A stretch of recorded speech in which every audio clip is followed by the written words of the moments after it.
Hello, hello, hello, and welcome back to Creative Melody. I'm Anthony Frazer, and this is Marlene Marvelous. And do we have a video for you? We are diving into Beyonce's album, Beyonce.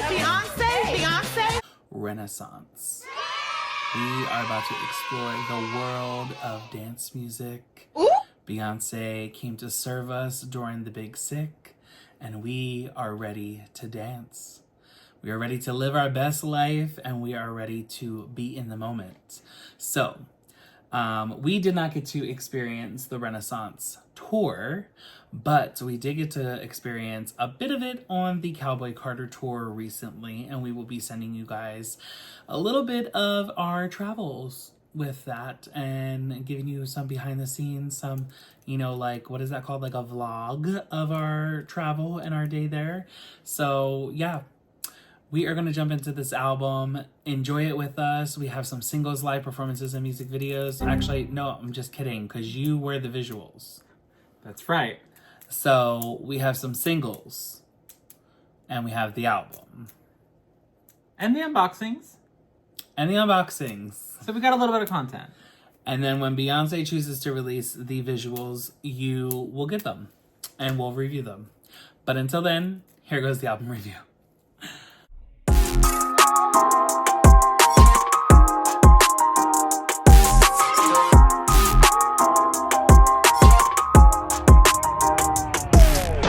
Until I feel the vibrations.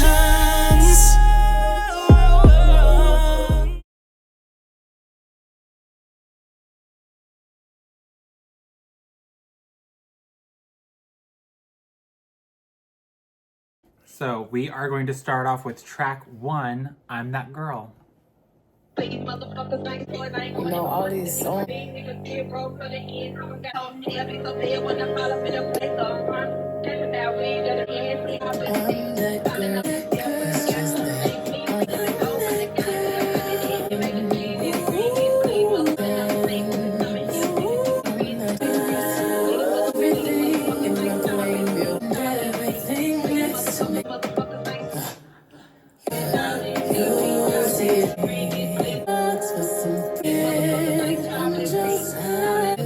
she just call it Diddy?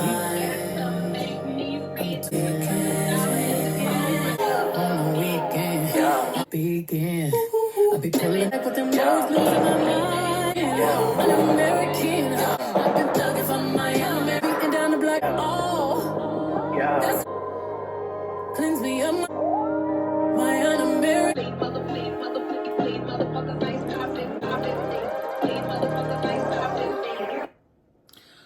Okay, I'm That Girl. I think it's a strong opener for this album. I think it kind of really sets the tone as to where you're gonna go in a sense of like a flower just opening and blossoming. I love the beat. I love the production on this album, especially this song in particular. Now, I have heard this album before. You have or you haven't? I have. Okay. So this isn't like your first time listening to it, but it's your first No. time diving in and reading the lyrics along. Yes. Okay.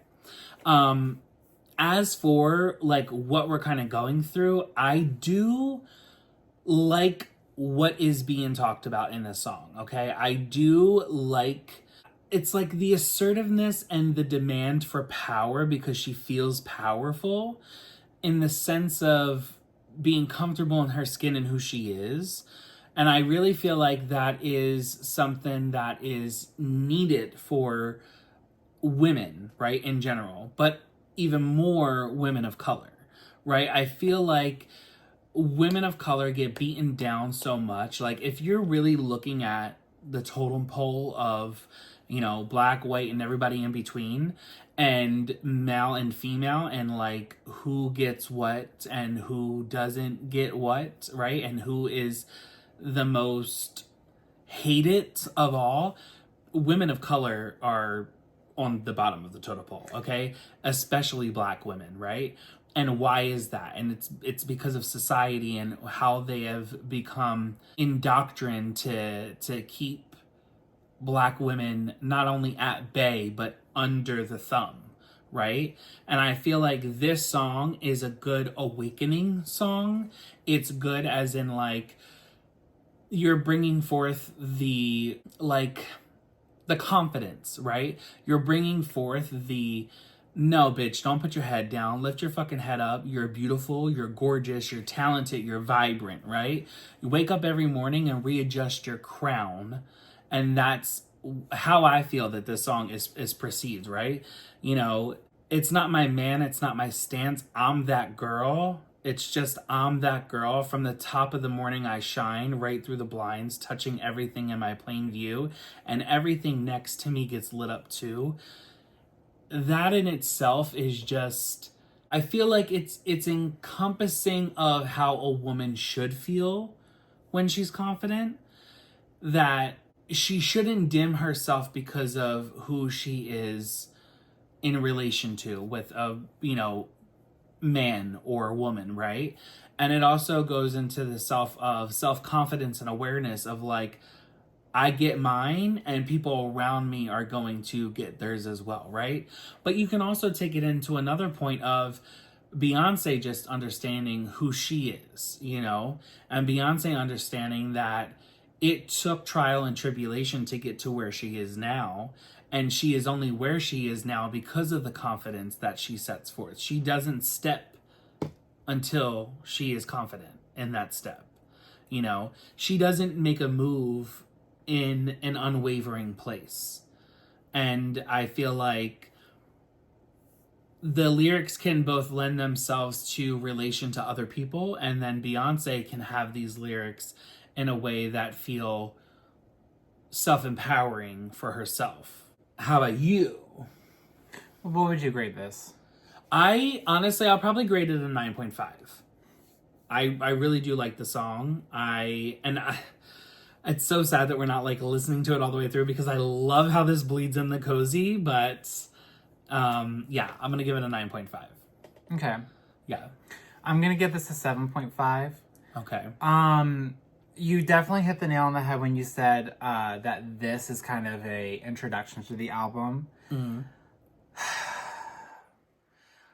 I don't know what it is, and I'm really, really, really trying to figure out. I think you said something that made me kind of realize that there is an issue with something about this album that I have. Okay. I don't think that there's anything wrong with her singing or rapping, whatever she was doing. Don't know what she's saying. I didn't know she sang. I thought she rapped or whatever.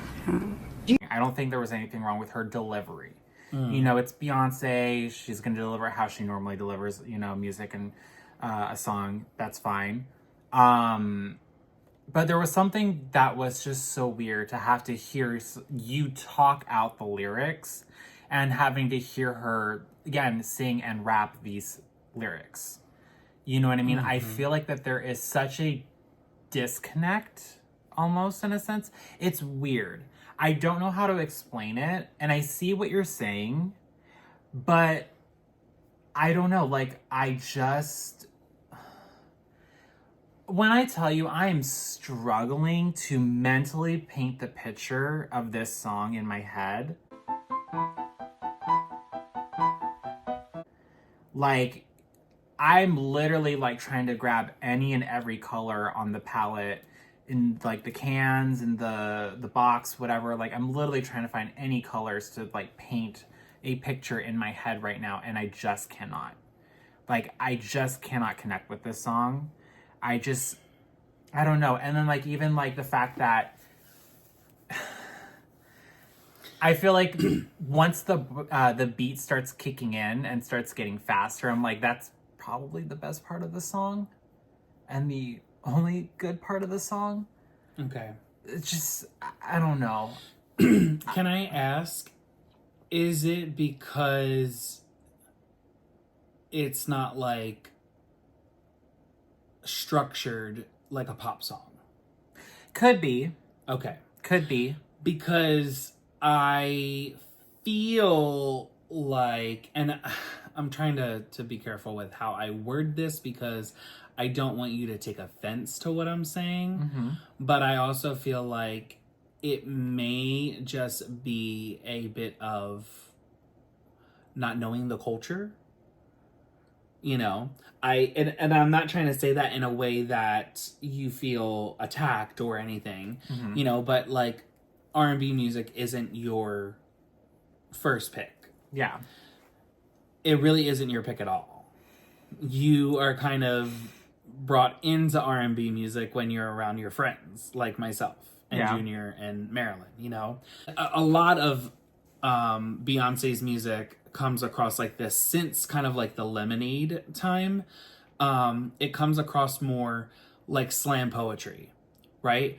It comes across more, and I'm not trying to relate the two, but well, I'm not taking that. I'm not doing that as a dig, but I'm not trying to relate the two as in like Beyonce is not pop because Beyonce still is pop. Pop lives in Beyonce, right?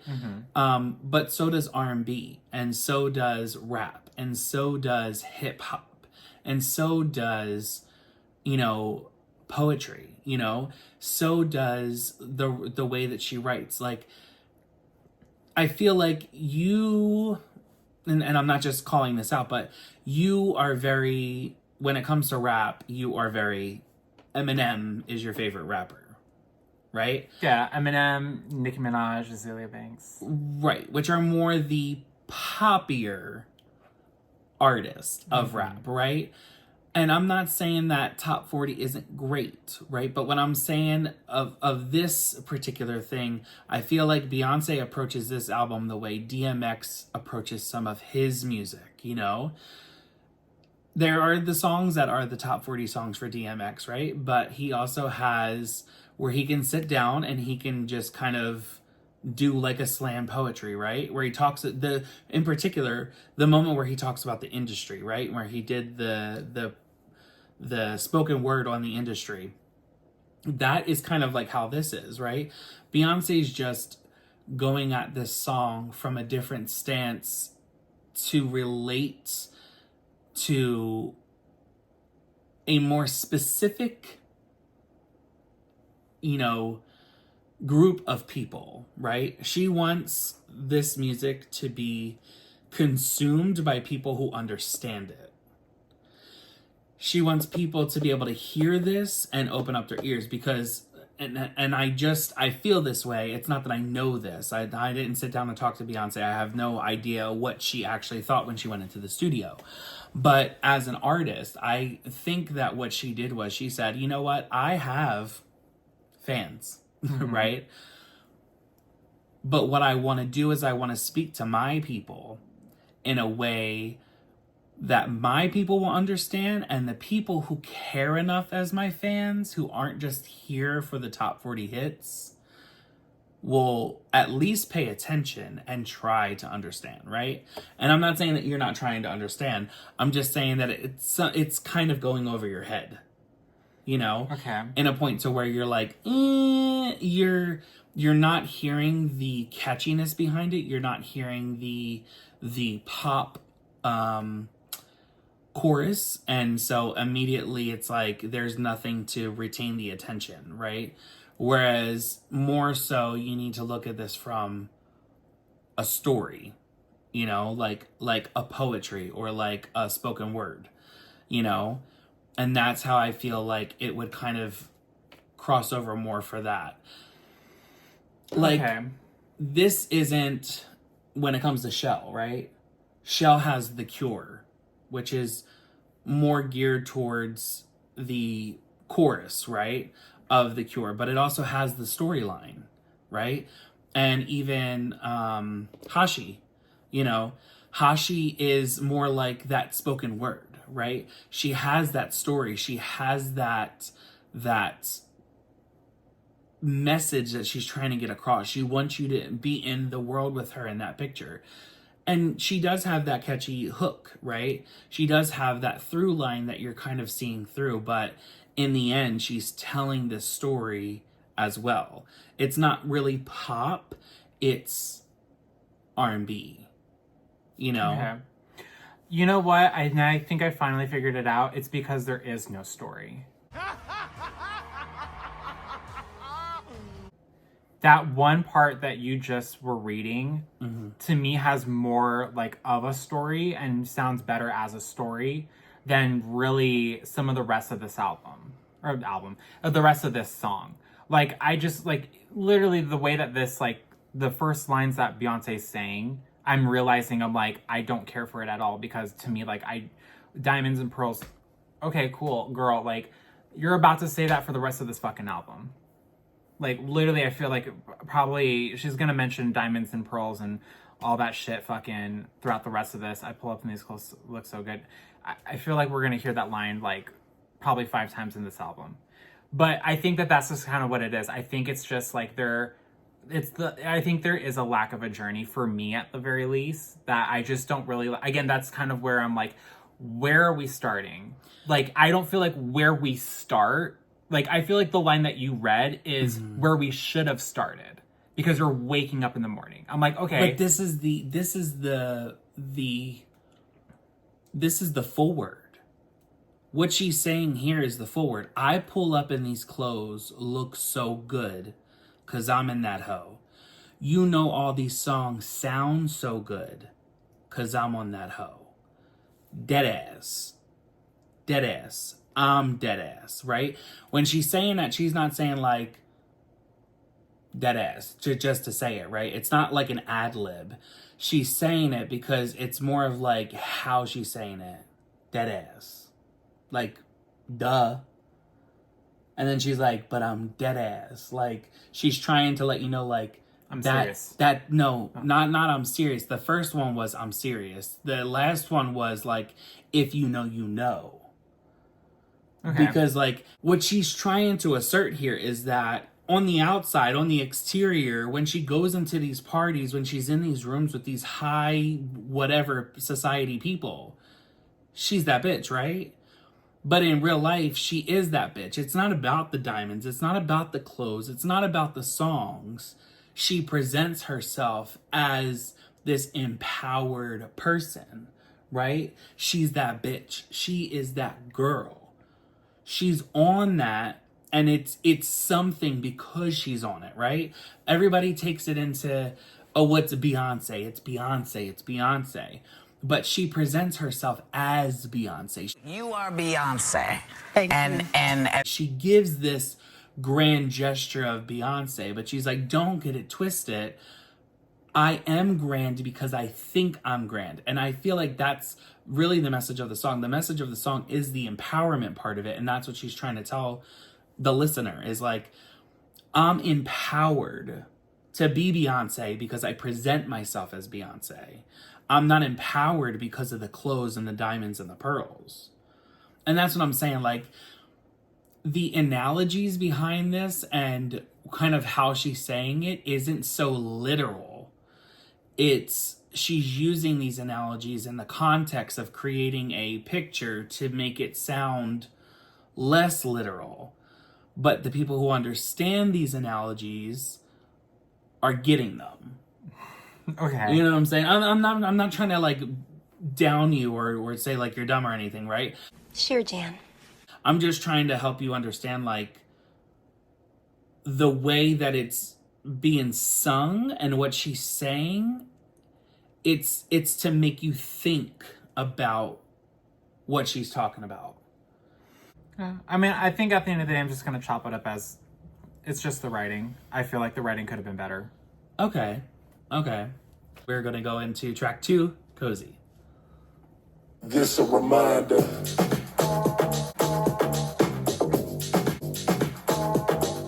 Another dagger from nowhere. Fuck, yeah. And in the mirror, kiss myself. Oh, she's a vibe. Oh, she's a vibe. Oh, confidently though. With my sis. Oh, cause she comfortable in my skin. Comfortable in my skin. Cozy. Comfortable, feet up above your sis. Cozy. Cozy. I love me. Because they want me. Dark skin, light fluorescent baby. Bend down, bend up, bounce back, bend off. Know about that. Been the like root, been that king, big energy. Still a 10, still here. That's all of 2D. Dance to the sun, stand be me. Paint the world blue like a soul I crown. The gowns, gold fangs, no glycerin. Streets, renaissance, yachting and hero. Oh, you've been through damn. Might I suggest you don't fuck? She comfortable. Cozy with who I am. Cozy. Cozy. Cozy with who I am. Damn cozy. Cozy. I'm juicy. You hate me 'cause you want me. I'm swaggy. Hate me. So hate me.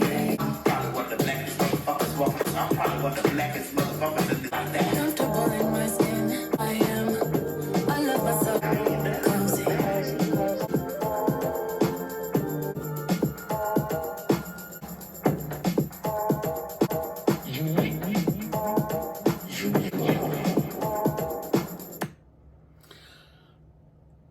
Okay. I'm gonna start this off. I really do love the writing on this album, and I know that you are not gonna agree with me, but I really, really love the writing on this album because she is asserting so much in this. She is lending to minorities that just don't feel welcomed or confident in this, you know? It's just like let's go to the pride flag that she painted because I absolutely love this. We start off with T.S. Madison, that I'm dark brown, dark skin, light skin, beige, fluorescent beige, bitch, I'm black. These are all of the spectrum of people of color, you know? This is the spectrum of people who are protested against and who are picketed against, people who are rioted against, people who are seen as less than and not good enough. And it's just like a reassertion of just like, I'm black comes in so many different forms, you know? A person of color comes in so many different shades that you just cannot label us as black. You know what I'm saying? Like there is so much beauty and vibrance in our culture that you using just one term to label us is not understanding who our culture is. And I also feel like that relates to other cultures as well, because I mean, look at people who are Latino. There are many different colors on the spectrum for the shades of the skin, right? And it goes into so much. Like the white people in America are about like, you're not just white, you know? You are a mix of a lot of different shit, to be real. Like, you may pick one of those things to say, I, you know, see myself as Irish, or I see myself as Italian, or I see myself as this. But, you know, what's crazy is that in the 90s and the early 2000s, the Italians were kind of looked at like the way people of color, people that are black, are looked at. You know, Italians were people of color until they segregated with the whites. You know, it's kind of like we are just gonna shimmy ourselves over here. You know, now we're not seeing the mobster movies. Now we're not seeing the gangsters. Right now we're not seeing the segregation of people who are Italian as a bad villainous thing, right? Now we're seeing people who are more of the dark skin, and we're labeling them to be black or Mexican, right? We're labeling them to be black or Latino, and that's about it. And I love that this is stated here, the shades. And again, this doesn't even encompass all the shades, because obviously if you look at Rihanna's line, she's got what, 286 different shades on her line. So essentially, yeah. Get acquainted, right? This part, been down, been up, been broke down, bounced back, been off, been on, been back. What do you know about that? That in itself, I relate to this so fucking much.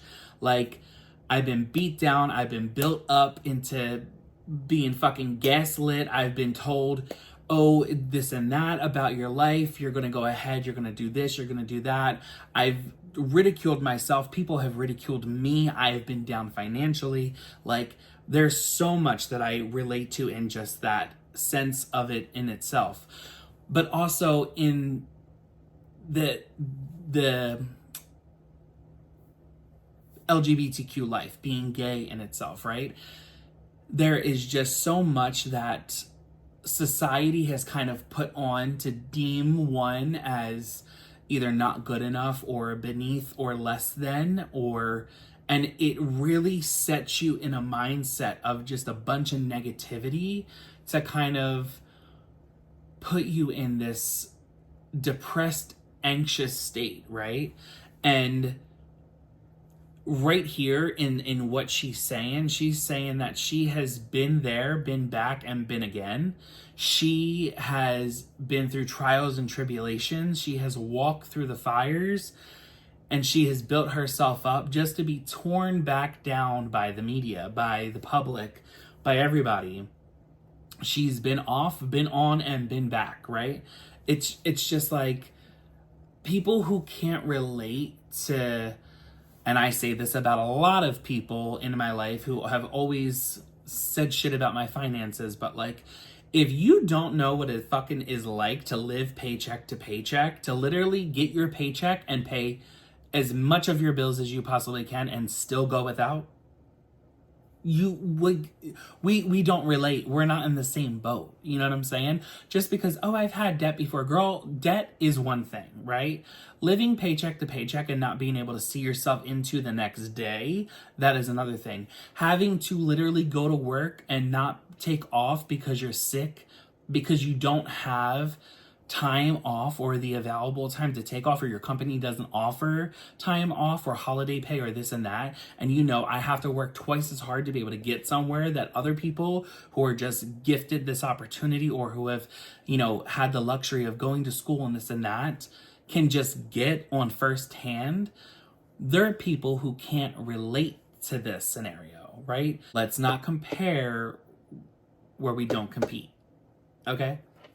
So that's that. But then she goes into the lyrics of been the light, been the dark, been the truth, been the king, bay energy, been thick, been fine, still a 10. So she's saying she's been the positive role model. She's been the negative role model. She's also been the voice of reason and the truth. She's been on a high, she's put herself on a pedestal, and she's been looked at as, you know, grace, and she's been looked at as less than, right? She says, been thick, been fine, still a 10. She's talking about I'm fat or I'm skinny. It's kind of like when Britney Spears, I'm Miss American Dream since I was 17, right? She's talking about I've been thick, I've been thin. You guys ridiculed me for both of them, but I'm a mother at the end of the day, right? And then it's still here, that's all me. Black like love too deep, dance to the soles of my feet. It's like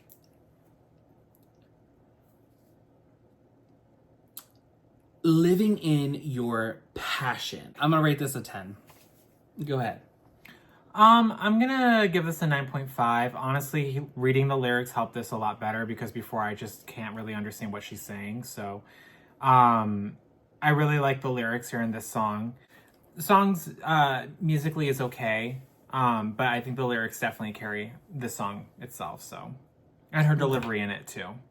Okay. Next up is track 3, Alien Superstar. Please do calm. Do not attempt to. The DJ booth is conducting the entire system. I'm one of one. I'm the only one. Even waste your time trying to compete. No one else in this world can. I'm twisted. I'll climb him addicted. Lies on his unique. That's what you are. Crystal off the bar. Bitch, I'm the bar. Whip, whip. Forever I'm that girl. Oh, baby, I pick them all and go. Oh, baby, you, my love. Oh, baby, you, my love. Put on eyes on you when you perform. minded, haute couture, masterpiece, genius. Patty cake on Paris, Tiffany blue. We don't like plain. I'll have a rodeo, then you come. You see pleasure in my glare. The effects you have on me when you say yeah. I swear, forever I'm acting proud. Ooh, baby, to be touched. I pick up you with my love. Ooh, baby. Lips, my hands, my eyes, where his ego will find bliss. That can compete with the cinnamon kiss. Music when you speak, you're so unique. That's what you are. Mirror on the bar. Bitch, I'm the bar. Walk a certain way, we talk a certain way, paint a certain way, we make love. These things we do in a different, it's personally ours. Reaching out to flying over bullshit, we flip a natural love up in the air. I just talk much about it, pull me closer.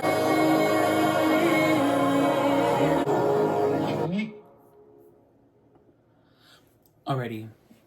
Again, she is painting the idea of the empowerment that you have as just an individual. Just, she is more specifically talking about the culture. She's talking about beauty and representation in the culture, and talking about, you know, and specifically the lyrics of, we dress a certain way, we walk a certain way, we talk a certain way, we paint a certain way, we make love a certain way.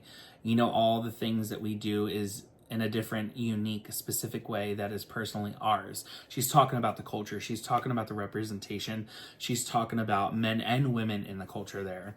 But she also is painting the picture of how beautiful the body is. And she is comparing it to diamonds and pearls and the inexquisities of these precious things, and how it's precious and yet works harmoniously with other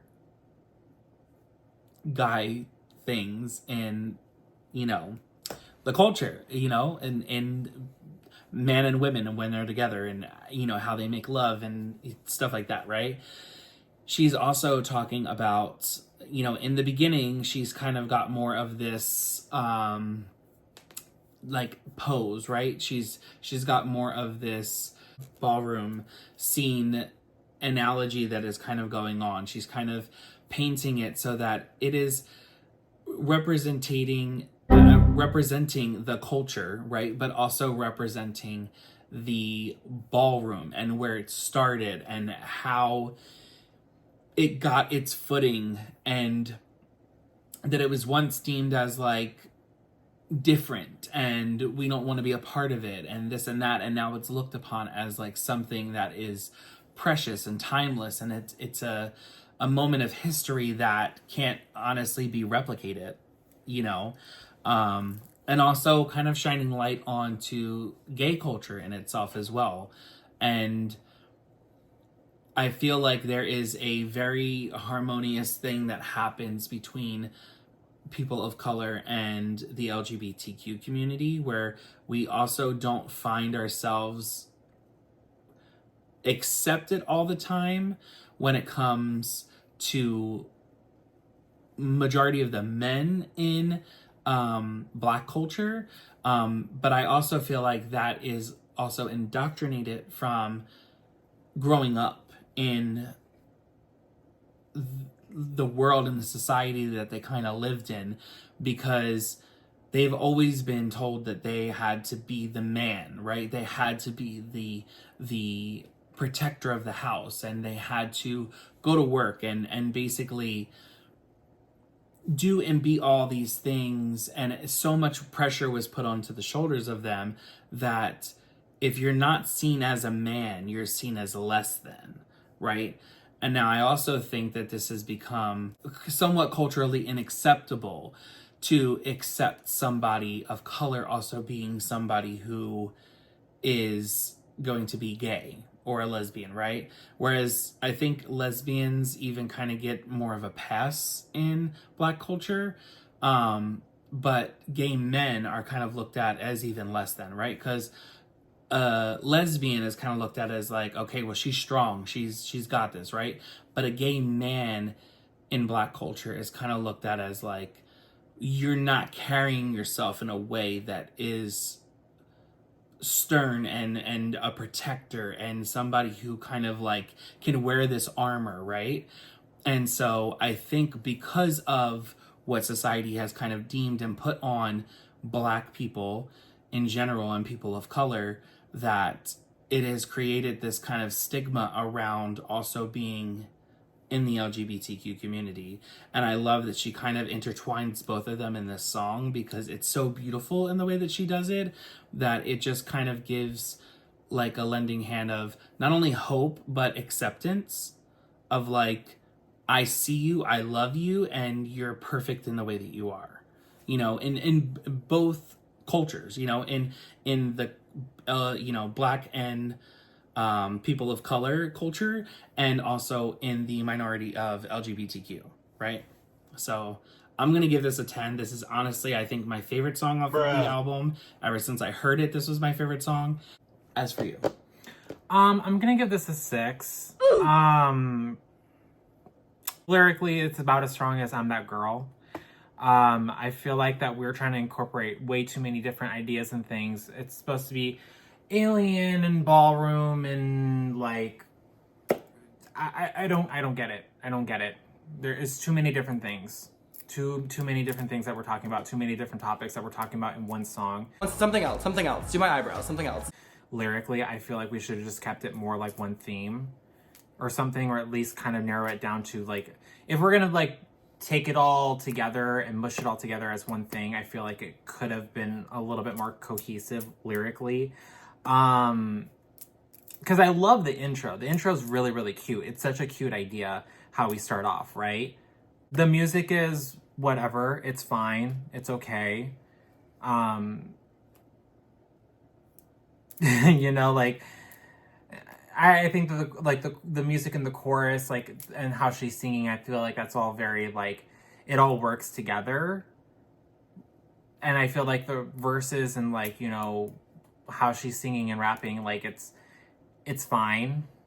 But there's nothing really, like, spectacular about, like, the production of this. Okay.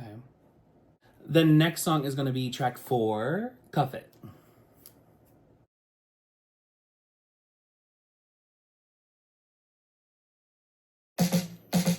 I feel like falling in love. I'm in the mood to fuck, and I'm fucking something I need. Hey, I'm in love. I need a prescription. Can I sit on top of you? Spin when nobody's like this. Have you ever had fun? Like that.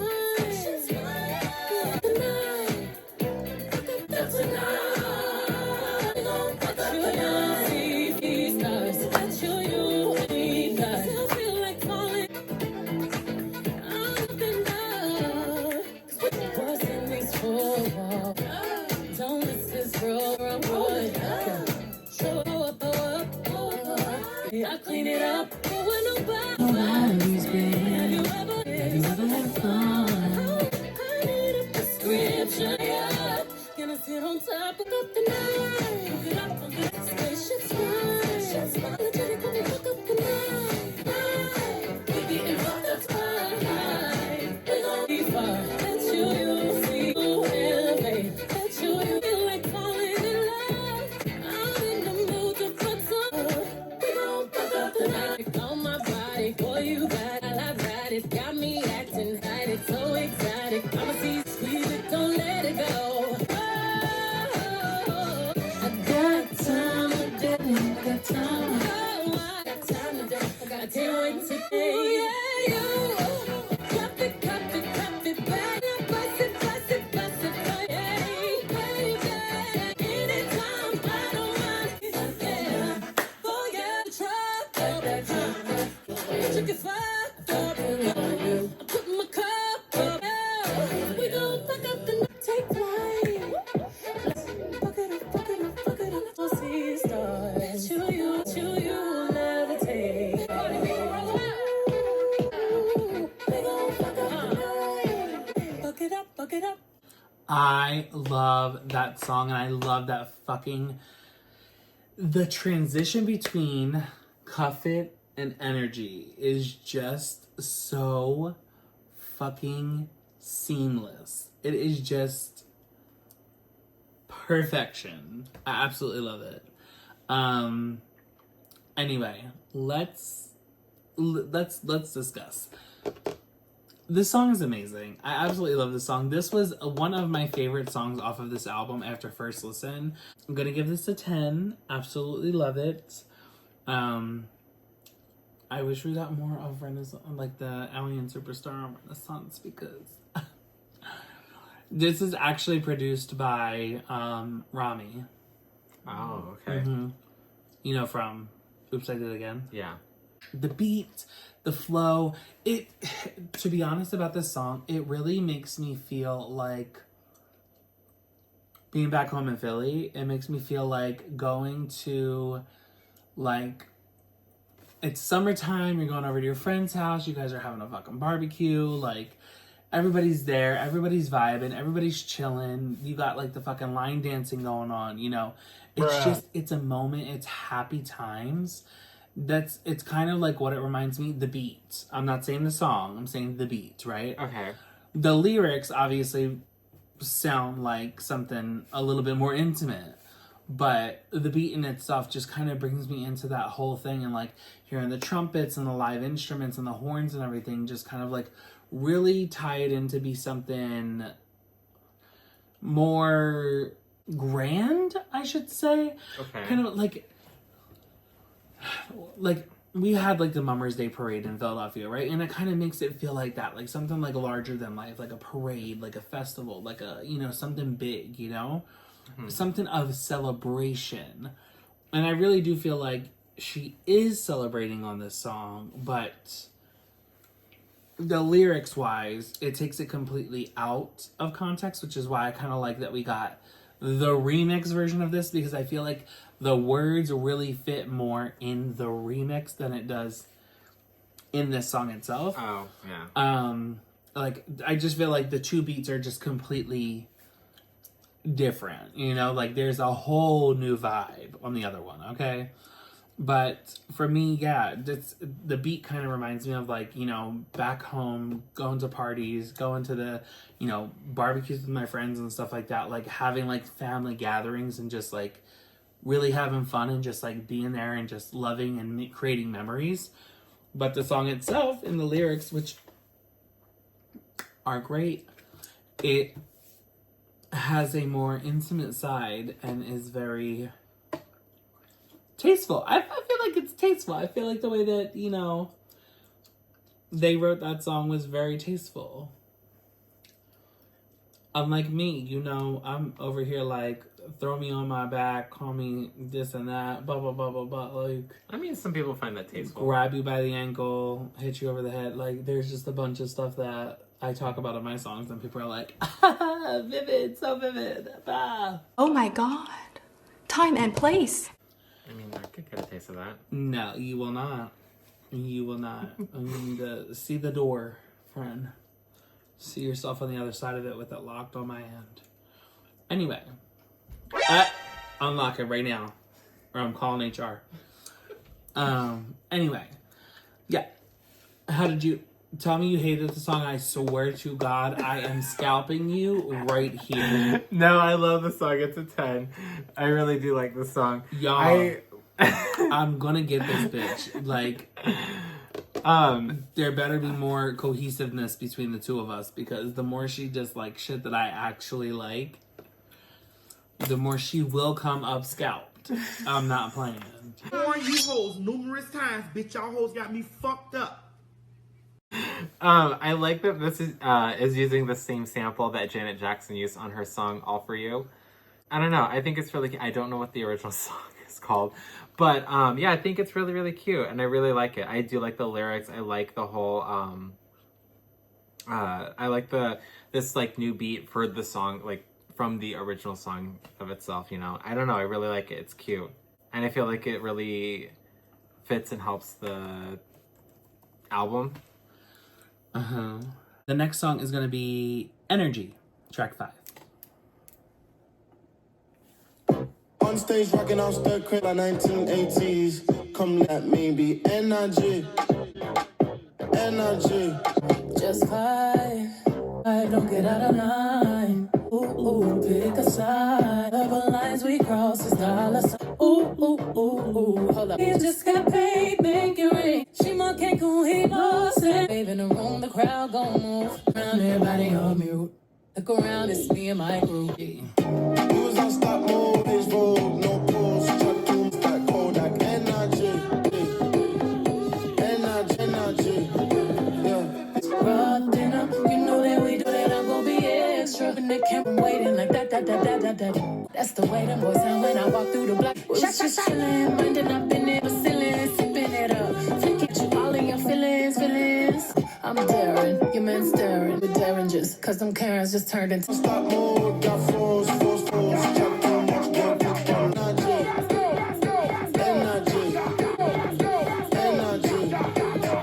Yeah. Okay, real quick.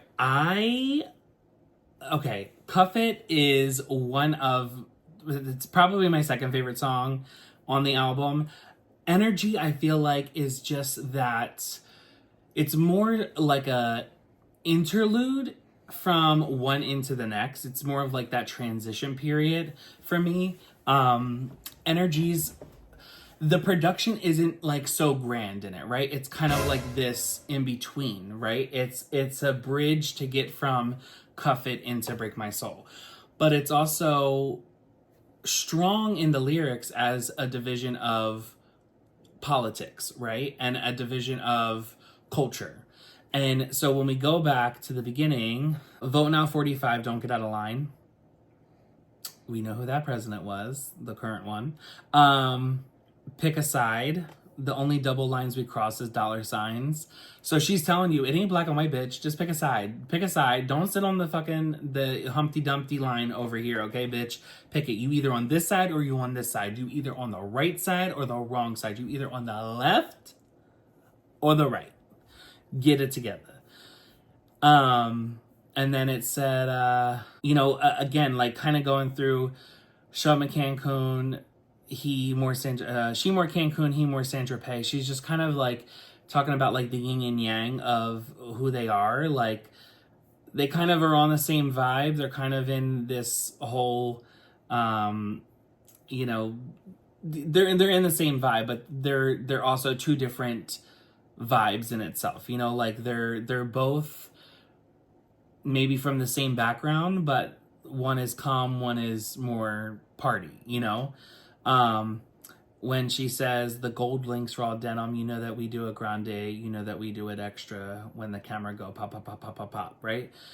I love this because I'm seeing what she's kind of bringing out. Like she's talking about the South, right? And how they kind of go up, especially in Black culture, like that they kind of have this way of presenting themselves in their own fashion, their own like I don't know. It's kind of weird because I feel like it also brings in like the early 2000s of like, the gold hoops and like the names written across the hoops and like the denim and the white crop top. Like I'm just really kind of seeing it all.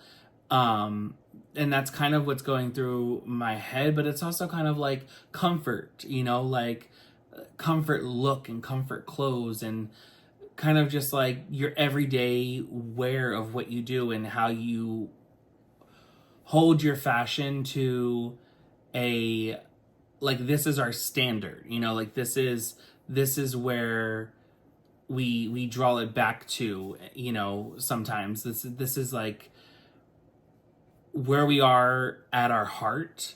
And then as for the song though, I'm gonna go ahead and rate this a 9, just because I feel like it's not necessarily a full realized song. I feel like it's more like this interlude.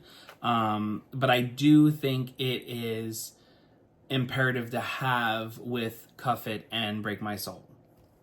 I feel like it's that great. It helps paint the picture more and how these two songs not only relate, but the conversation between the two of them. You know, how you get from one and into the next. But Yeah. I mean, I can see that, especially like with the production. I think the way that all these songs have like blended together, you know, it is really good. As far as for energy, I'm gonna give it an 8. okay. I just feel like that it's the song and the production really switches up weirdly for me. Like, I don't know, it just is such a harsh change like halfway through the song. And I just, it's like, takes me out a little bit. And then the next song that we have is track 6, Break My Soul. So here we go.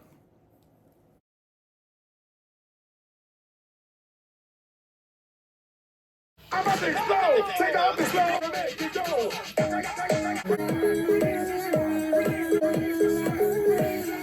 Break my soul. You won't break my soul. I'm telling you, I just quit my job. Damn, it worked me so damn. Work by night. I'm looking for a new found, and I'm on that new one. I'm looking for you. All I everybody, hey. Release the time. Release the love. Forget the rest. Cause I lost my bees house. Then we back out, you ain't that outside. Worldwide hoodie, forgot how we act outside.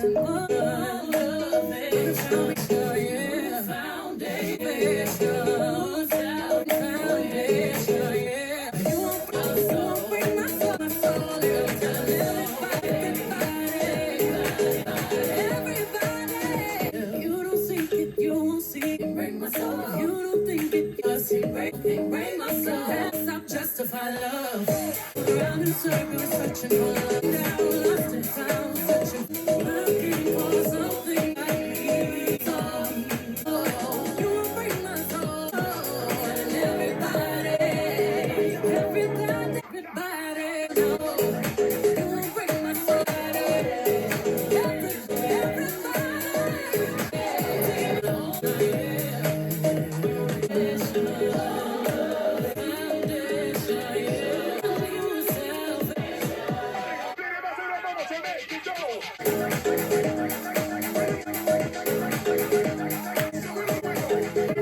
Release the job. Release the weight. Release the stress. Release the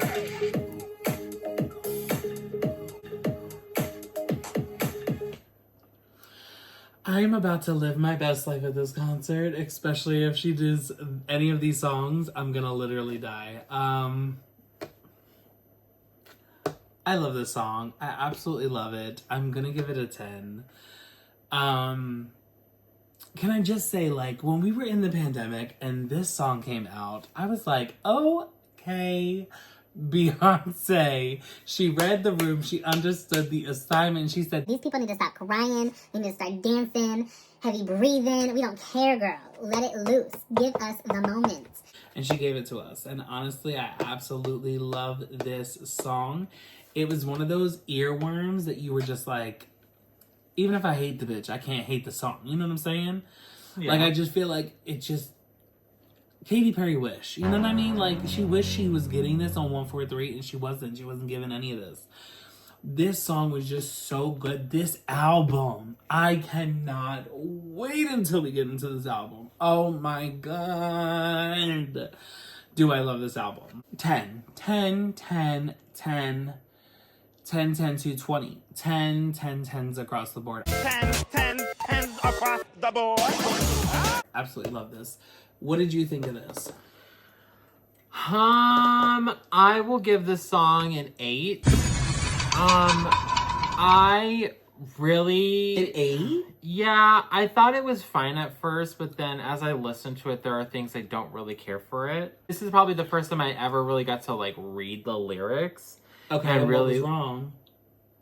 I mean, I couldn't really understand what she was saying. You can't read? No, I just couldn't hear her. Are you Fantasia Barrino? You can't read now? Yeah. I couldn't really, like, understand what she was saying when I first was listening to this. Like, I think I've only really heard this song maybe, like, Oh my god, at this point it's probably definitely less than 10, maybe like 5 times. It's 5 or 6 times. But yeah, I hold on a second. Hold on, friend. Because you literally fangirl over Ariana's song every single time the bitch comes on. And it is not this. You're gonna say that that is better than this? yeah, You really don't like this? not really. The I like the production's fine. Yeah. I think the lyrics are cute. I don't really care for like the Big Frida part. I feel like that's what kind of takes me out a little bit. I feel like it's like we're like She's the hype man. emphasis on man. But I don't Get this bitch in the comments. Get this bitch in the comments. But no, I don't care for it because to me it just sounds like it's too much. You know, and then like I feel like then we get to the end and it just feels so like drawn out. And I'm just like I don't know, like at first it was cute. You definitely have the what's that song you love by Robin S. Show Me Love. There we go. You have the Show Me Love sample, which like I clocked it, and I remember like when this song came out, everyone like was like, "Oh my god!" Like Show Me Love samples in this. Yeah. Robin. Yeah. The Robin. Yeah. 90s Robin. Yeah. Show Me Love is in this? Where the fuck is Show Me Love? So what's it called during here? Fred MacFarlane. Okay, yeah. Okay. So, credits were given. Okay. Mm-hmm. Credits were given. But anyway, you still graded this a what? 8. Okay, keep explaining. Mansplain for us. No, I don't know. I don't really care for a few of the elements. I feel like if we would have taken that out, it probably would have made the song better. If y'all want to throw this bitch hate, go ahead. I will literally heart it, boost it to the top as my top comment. I swear to God. Do it. I will comment below it as well. I will add fuel to the fire. We will see you guys over at the remix with the Break My Soul, the Queen's remix, where she brought on Madonna. Because if that wasn't wrong, why wouldn't she bring on Robin S? Don't know. Instead of Madonna. It wasn't even Madonna's song. Well, okay, I can see why. But because she thought she was the queen? Well, I mean, neither one. Madonna ain't the queen of pop. Madonna's definitely not the queen of pop. I don't give a fuck what y'all give that bitch. She's not the queen of pop to me. She's old. She's a has-been. She came across that stage. Her skin has been changed out with a couple of alligators. But she is not the queen of pop. I scandal. Britney Spears is the queen of pop. And that is it. That is that on that, girl, okay? And Adele is the princess of pop at this point. And anyway. Gaga's the hooker of pop. Is Gaga even pop? Yeah. I wouldn't say so. I would say Gaga's more jazz. She has more jazz albums than she has other albums that are of one particular genre. Right, okay. She does. Name 2 pop albums by Gaga. The Fame, Born This Way. Wrong. Born This Way is not pop. Art Pop. Mayhem. Not pop. House music. Mayhem is not pop. Mayhem is more like rock. The Fame Monster. Not pop. Okay. More dark Mario Monster music. Next track is gonna be track 7. Church Girl. I love this switch on this. That cry time, oh, I'm wanting it. I get in this party. I'm only gonna love on me. But me free. I'll drop it like I said. I'll pop it like a body. Put your lighters in the sky. Get this mother ass in the pretty tickle bitties. Jamaica, I'ma back it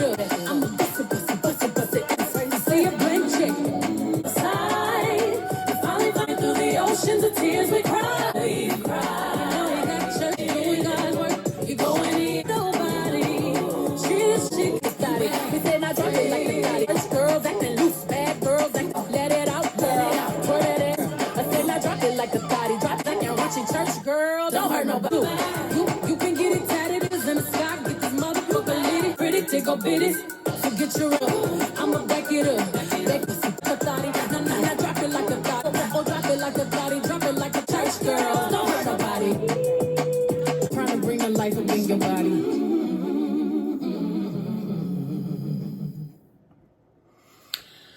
Okay, so Church Girl. Now listen, when I first heard this song, I was not keen to it. I was like, okay, she is trying to bring back the Freakum dress. She is trying to give us a little bit of the B-Day. And I was like, but it's not B-Day, Beyonce. It's not B-Day, you know? This is a different song and it's just not fitting it, right? And then I listened to the lyrics and I read the lyrics and I listened to the song more and more. And I was like, okay, I get it, right? This song is just that feel-good song. This is the song of, I need a release before I repent, right? I need the stress of my life to kind of be carefree and go away for one night. And that's on a Saturday, okay? Because on Sunday, we go to church, right? On Sunday, it's going to be God's day, but on Saturday, we is going to go out. We is going to act a fool, and I don't give a fuck because I need to shake this stress. That is just what this song is, and I absolutely love it. I love we kind of get this, like, resurgence of, like, early Beyonce, right? The 2006, 2007 Beyonce, right? When you kind of have this whole party, carefree type of Beyonce, right? But I feel like she's trying to speak to the same audience that listened to that album, right? And now we're a bit older, right? Now we're in more of a routine of our life. And now we're in, we're trying to party less because we're adults, but also, handle our shit that we have and still care about ourselves. And we kind of have to put ourselves first in some instances. And I feel like this is her kind of just like letting people know, like, you don't have to let go of who you were, completely. You can have fun. You can have a night or two out with your girls and just be cool. Like, you ain't trying to hurt nobody. You're just trying to go out and have fun and shake off whatever stress you had going on. That's kind of what this is. So I feel like this is more like the adult Freakum dress. This is more of the mature Freakum dress. But yeah, I'm going to give this song a 9. I do really like this song as well. Honestly, I really wish we had a breakdance in this song. I really, really wish we had a moment that we got a breakdance, just like how we did in Freakum Dress. I feel like it kind of built up to there, and then we just kind of lost it for a second, even if it was just plainly instrumental, even if we had like this like crazy breakdown that was just, you didn't expect it breakdown. That's really what I was hoping for this, but we didn't get it. It's whatever. But hopefully on the next album. Well, not the next one, but the next one, right? Because we already have the next one. But anyway. Wait, were you giving it? I gave it a 9. Okay. Yeah. I'm gonna give this a 6.5. Okay. I like the lyrics more. I feel like lyrically this is definitely tied with like Cozy and there's another one, but I don't remember. But yeah, I like the lyrics on this one. I just don't really like the production on this. Okay. Next is going to be track 8, Plastic Off the Sofa. Help but to be yourself around me. And I know, so I'll let you be. It's the emotions on leaves.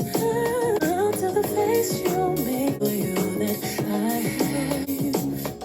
Ooh, baby. Ooh, I like baby.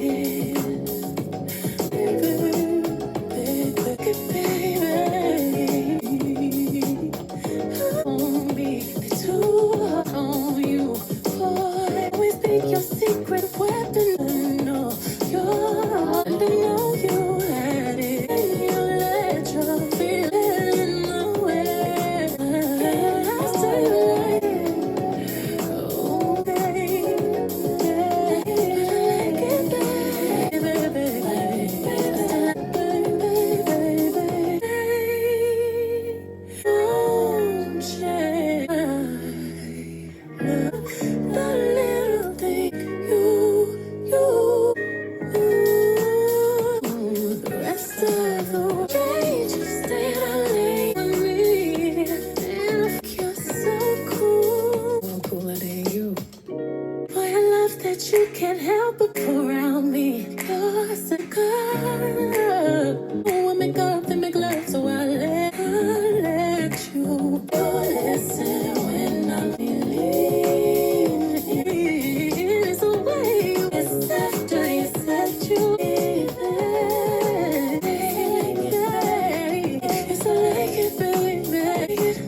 So this song, and I hate to do this, but this song really reminds me of Justin's 2020 experience. I was like, well, it doesn't. I just love the way that this song flows.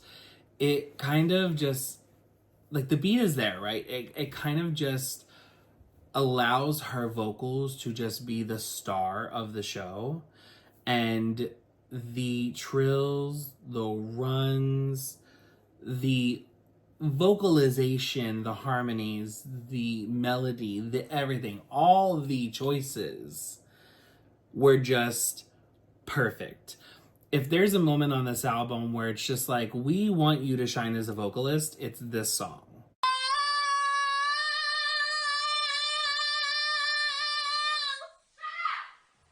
Yes. This song through and through, and I feel like it also is placed pretty well in the album to kind of give you like, okay, we kind of created the storyline thus far, we kind of set the theme of what this album is going to be, now we're getting to have some fun, right?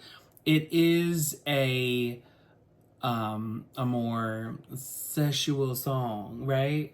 But in the same sense, we're also getting Beyoncé in her, like, I wouldn't say in her prime, but like in her element. Yes, definitely in her element. She is in the sweet spot that she's always been. She is showing you, you know, I may not always be looked at as the vocalist because I'm also creating the hits, but I'm here to show you I am the vocalist and I can do the hits and I can do the vocals.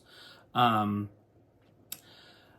do also love this song in general just because of I'm always that more vibey, sexual kind of person when I do music myself, so Ménage à toi.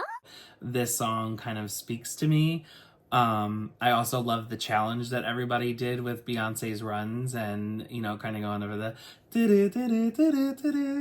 you know, huh? Oh, I didn't know about that. Oh yeah, it was a whole challenge. Like everybody was doing it. Tori Kelly, I think, even did it too. But everybody was kind of going in on it, and so they were putting their own version out there of like, can they actually do the run? You know. But yeah, so good. I'm gonna give this a 10. So yeah. I'm not gonna lie. For me, at first, this song was an 8, but as I was listening to it, it came up to a 9. I do like what she's doing with her vocals. I think that they're really great. I love the production on this song. I think it sounds really, really great. Lyrically, it doesn't go anywhere much. Like, some of it I think is really good. I think it's really nice that you get that picture. But then after, like, at some point we just kind of lose the picture here and there. But, I mean, overall, it's not a bad song. It's still, I think it's one of the stronger songs off this album. But. Okay. I will also say that I think that this song would fit perfectly on Beyoncé, the album. Just because I think that this song would go well with this would go well with Blow. This would be a nice song either before or after the song. I think that this would do well, and if she's ever doing this on tour, I think that she should kind of marry those two songs together in this sense. Even though my father, Justin, was one of the writers on Blow, or producers, I don't know, I forget. Next we have track 9. It is a Virgo's Groove. Here we go.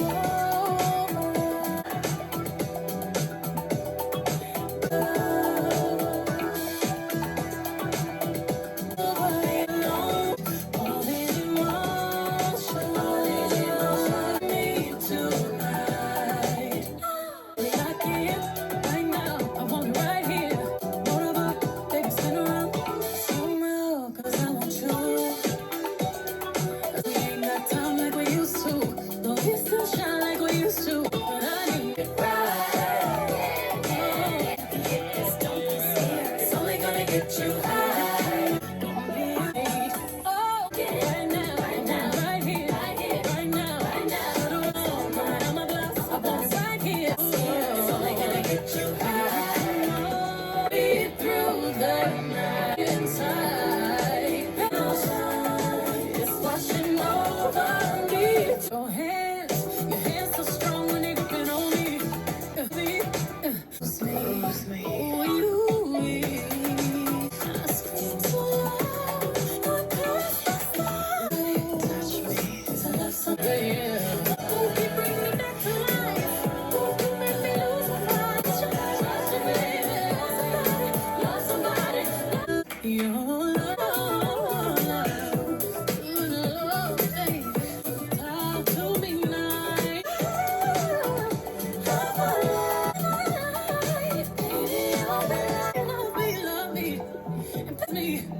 Kiss me, boy.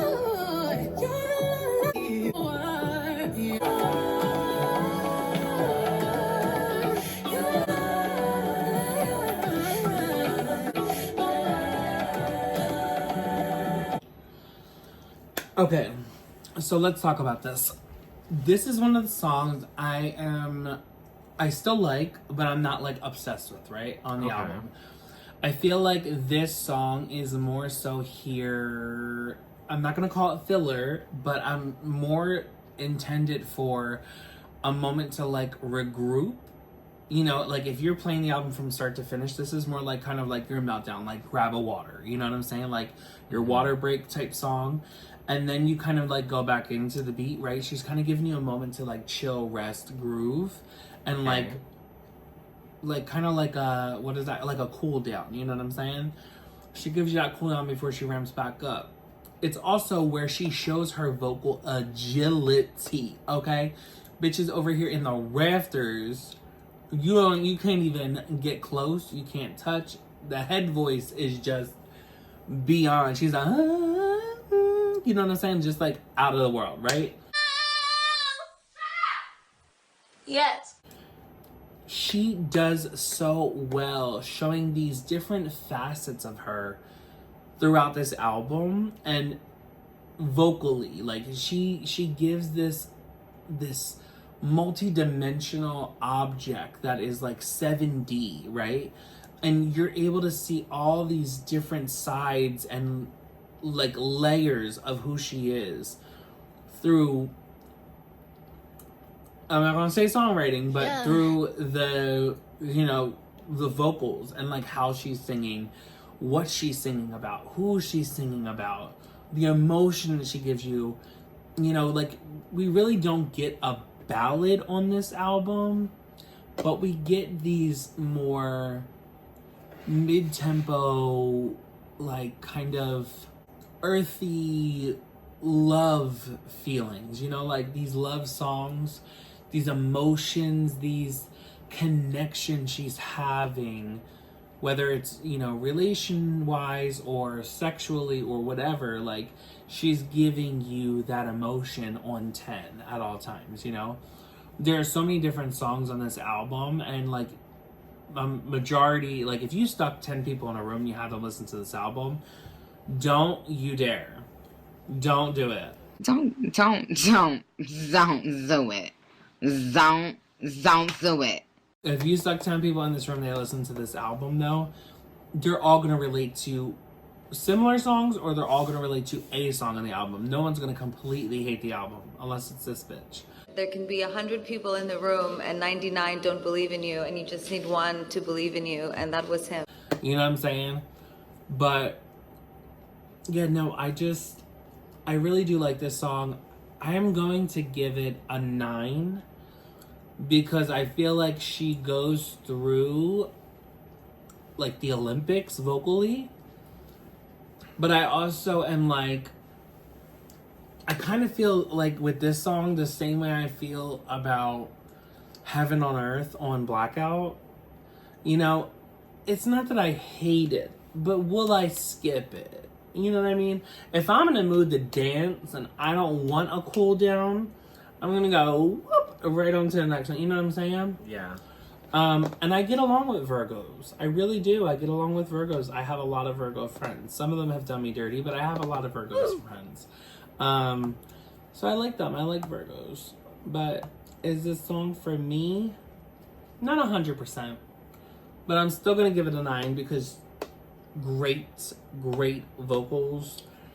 Great Olympic yoga-esque vocals that, like, I know that I'm not gonna be able to hit. You know what I'm saying? I'm gonna go call my friends who can sing to sing it to me. You know what I'm saying? I'm gonna call my Shells and my Juniors and my Marilyns and my, Lepres to sing this to me. My Raspberries, Yeah. Not I. I'm gonna sit this one out. Plus, they're also fans. You know what I mean? So it comes, it's the raw talent for me. Your opinion? I'm gonna give this a 9. Your highest rated song on this album. No, I said Covet was a 10. Excuse me.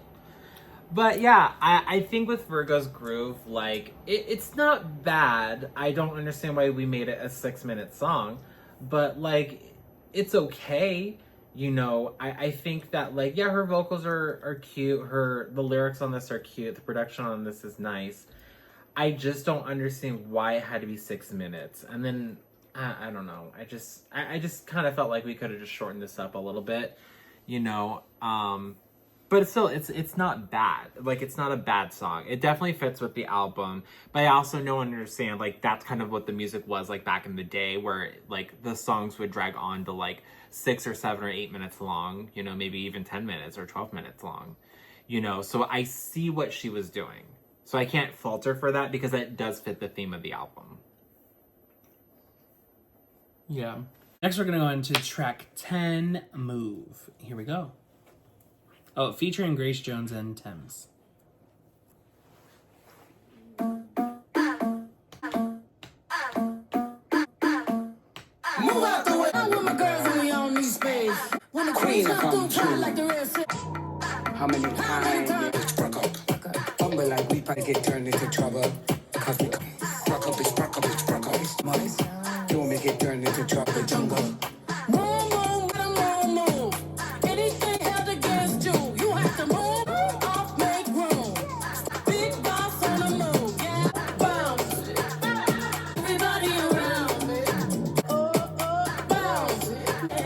Pick it up like you found. Hit my girlfriends, cake, works, and champagne. Chins can glisten, the disco rain. Watch my perfect face. Move out the way, we on these plays. We got those far like the rest ain't. How many times I'ma say it? It's the whole world with the team touch me. Who this girl in the back of the room? It's the girl that stay on the back of the room. Who this girl is stay on safe? It's the party. I don't need to call, yeah. I don't need to vibe it. You and me, such a vibe it. To fire, give me a minute and wine. I don't want to come to fire. Give me a like you shine. This is how I move. This is what I live is. This is how I kiss. Come to queen, come to. This is how I move. It's moments like this. This is how I kiss. Humble like we probably come up. Cause we coming straight out the jungle. It's broke up. We come through, we sing it. Cause we coming straight out the jungle.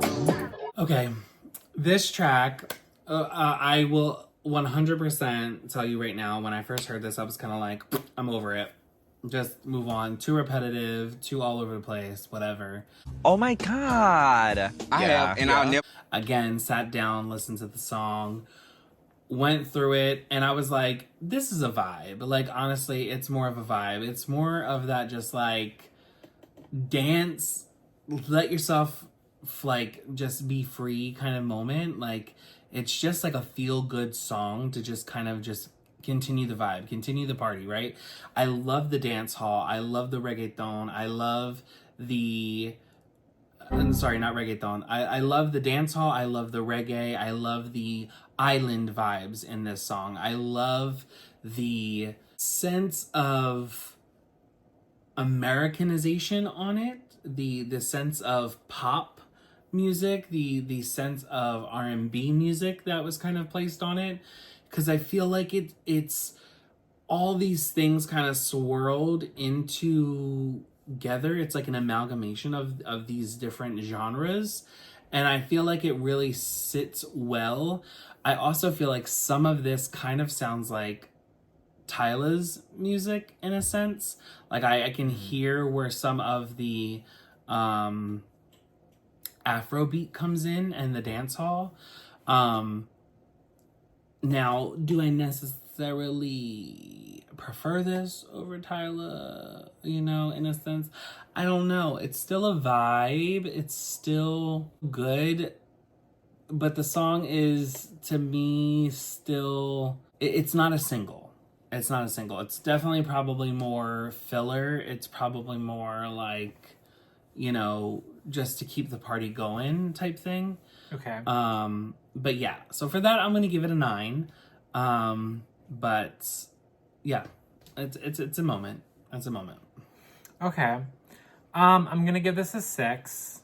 I think you just described why I don't like it, because it's too much of an amalgamation of different things trying to blend together. Mm-hmm. I don't think it works out. Personal opinion. Yeah. And I mean, it's very repetitive. I will also say it's very repetitive. I think that's what also takes me out too. Like, I feel like halfway through the song, I was like, yeah, this is too long. Like, it should have been more of an interlude, kind of like how Energy is. Agreed. Yeah.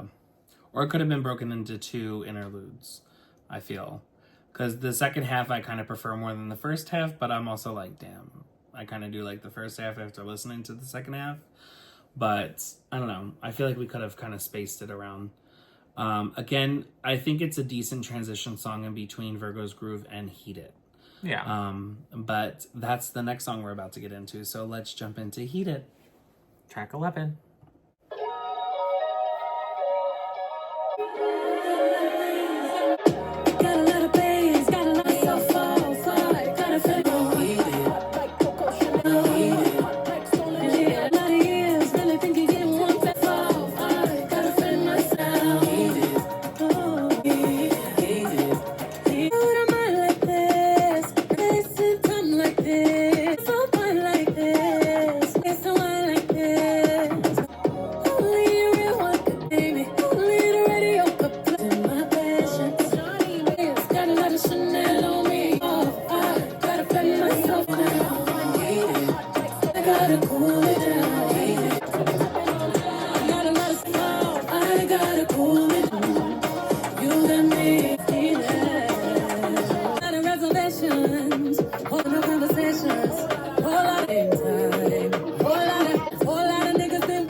Okay.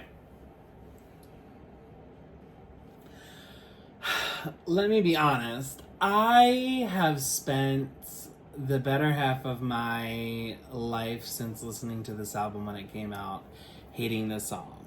Hate it, hate it, hate it. Literally my pants, hate it. And there was only one reason in particular that I hated it, and it was Drake. Okay? I cannot stand, if there was ever a male version of Taylor Swift for me, it is Drake. Okay? And I say that in a way of like, it's not old news when I say that there has been, you know, Taylor Swift, I call her Suzical the Musical, you know, on vinyl, right? Mm-hmm. But just Drake, he has figured out, he's more successful than Meghan Trainor when it comes to this, and so is Taylor.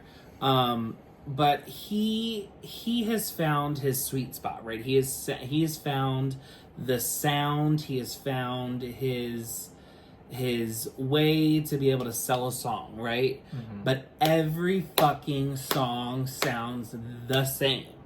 It all sounds the same. Every single fucking song, the flow is exactly the same, and if it's not the same, it's damn near close to it, to where you could play each song back to back to back to back to back, and they sound the same. There was one night that I was drunk, and I was coming home with my cousin and my best friend at the time, right?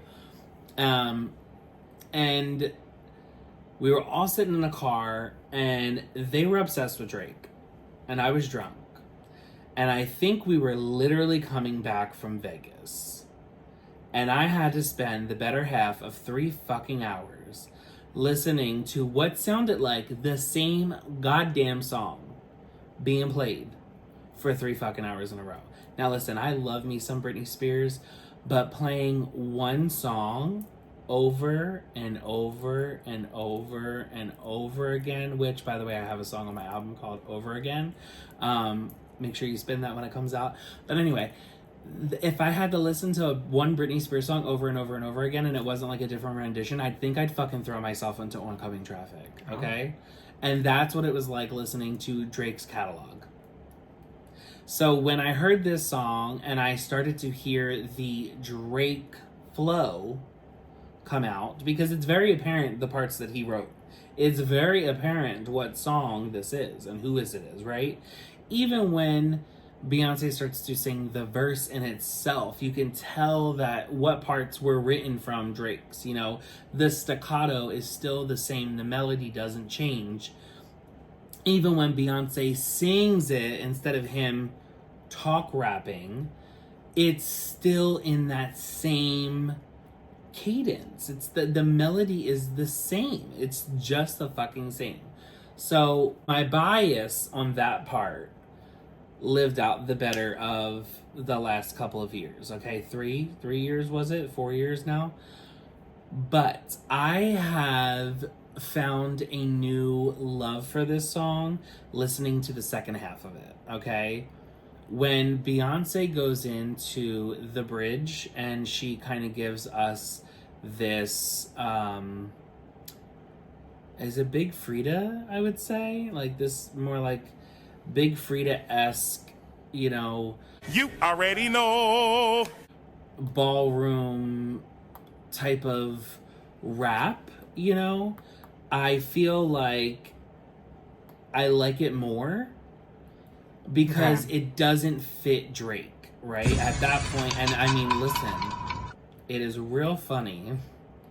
It is real funny to me how gay this song is and how Drake wrote it. Well, it's real hilarious how gay this song is. I mean, that's basically most of Drake's album or music anyway, if not all of it. But. I mean, he's gay. gay! He's gayer than gay, right? And you can tell that he's a fairy, right? Bitch is living on this album as a yeah.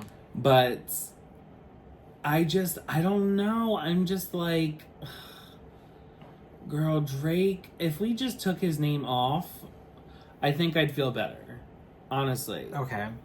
Like, if we at least took it from the first name to maybe the last, I'd feel better.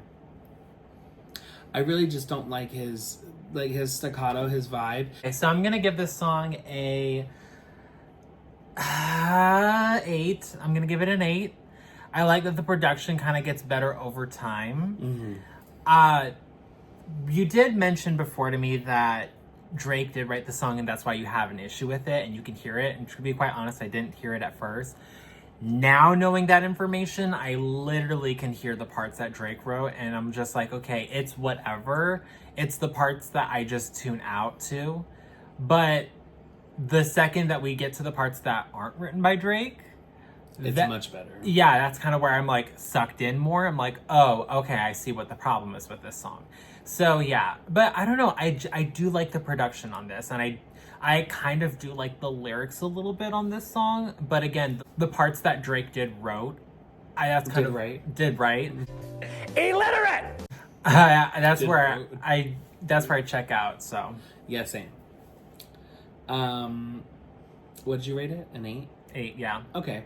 Period. We're gonna jump into the next song, which is Thick. Track 13. 12. 12.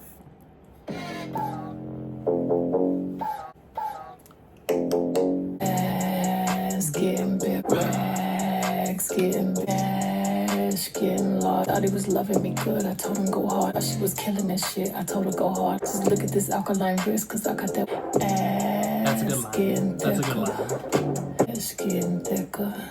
That's that real shit. Champagne and cherry, baby. That's that ball drop on. That's that never stop. That's that nana, that Uchi, that Fiji agua. Candy dip in the car and take you back. Got you rock now. That thick all over freak Nick. That's that 19 Miami base. 12 in the trunk, 8 on roll. Eat that shit like Mastro. You better not lose that ass. That's that real shit. That's that really nigga. That's that ball drop. That's that never stop. Baby, that's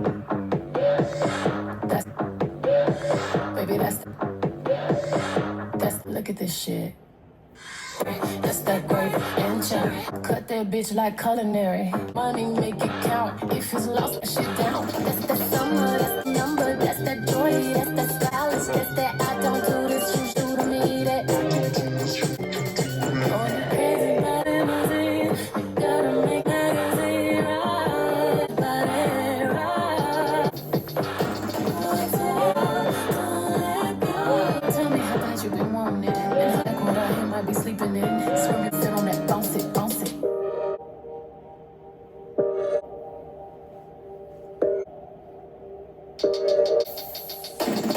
And thicker, larger, harder. That's that thick. That's that thick. Baby, that's that thick. That's that thick.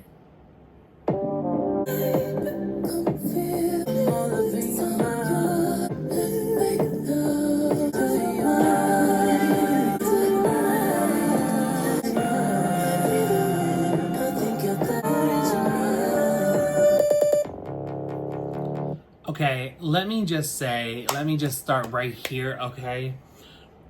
This song has Chloe written all over it. This has Chloe and Haley written all over it. If they didn't do the background vocals, somebody's lying, okay? Because throughout this album, I feel like we get sprinkles of their vocals. They're somewhere hidden in this album, I swear to God. Beyonce, she done locked up Sia and put her in the basement, and she done threw the girls into jars and stole their voice for a second, right? She done, well, and then she released them and put them on another label. And then, oh my God, and then they didn't even do anything. Chloe done released 2 albums, then she got dropped. Oh my God, girl, see, it's webbing. The web is webbing. I do like this song though, right? I do feel like it kind of goes on a bit much. I feel like this probably could have been another interlude, right? I don't feel like we needed all of this. I just love how it kind of starts out. It also kind of gives me that new way of it's like now sound of like how like a 2000 song would have been, like something from the 2000s, like almost like a Crank That Soldier Boy type thing, you know what I'm saying? Like it's that dum dum dum dum dum dum dum Soldier Boy up in it, oh I be crank it, you know what I'm saying? Like kind of been like that. But my favorite line in this is just look at that alkaline wrist, cause I got that water, bitch. That's my favorite line. That is my favorite line on this. But I also love, I don't know, I just love the visual the visual writing that we get in here, right? I love the description of a beautiful body, right? And that a beautiful body isn't necessarily what society or the media or, you know, Hollywood has claimed it to be, right? This body is hypnotizing, it's mesmerizing, it's tranquil, you know? And it has a way to kind of set things in motion or make them hard, you know? But yeah, for the song in itself, if we're just gonna grade it on the song, I'm gonna give it a 7.5, 8. But if we put it as a interlude and we didn't continue it as long, I'd give it a 9. Okay. Okay? I just feel like it kind of regurgitated too much, but I don't feel like we necessarily went anywhere.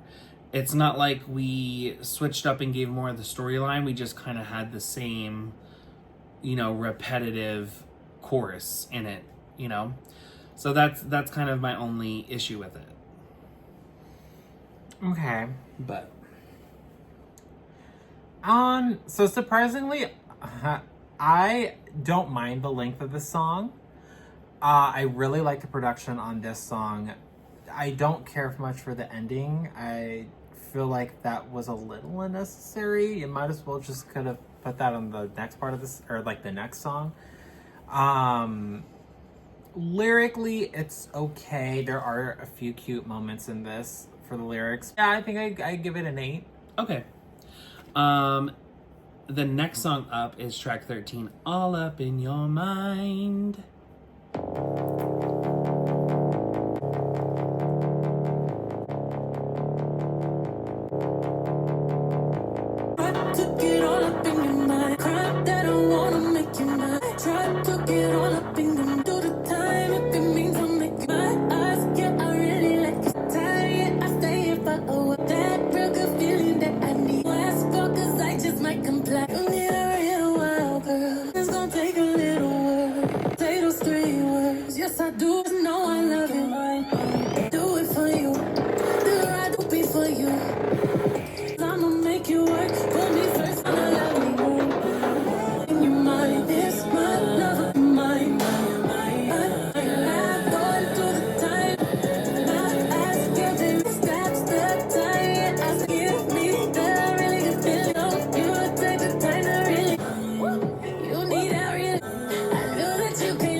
Okay.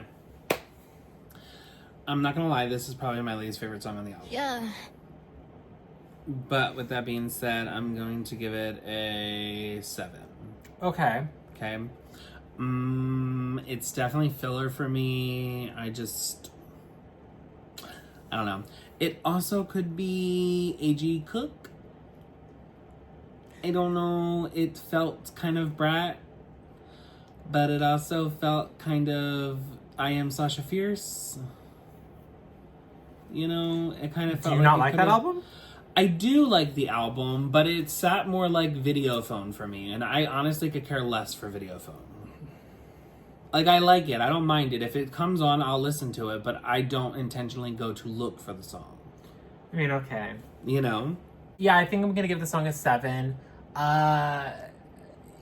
It's weird because first I like the production of it, then as it just continues, I'm like, nope, I don't care for this.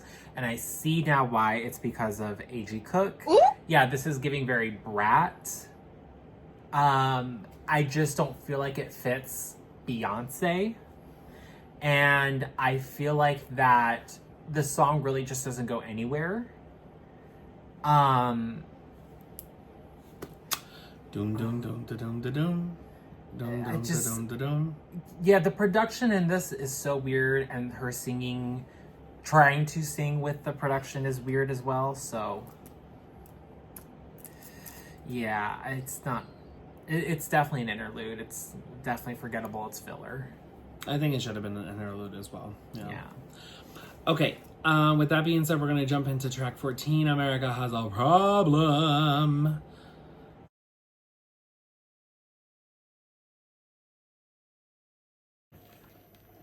America has a problem.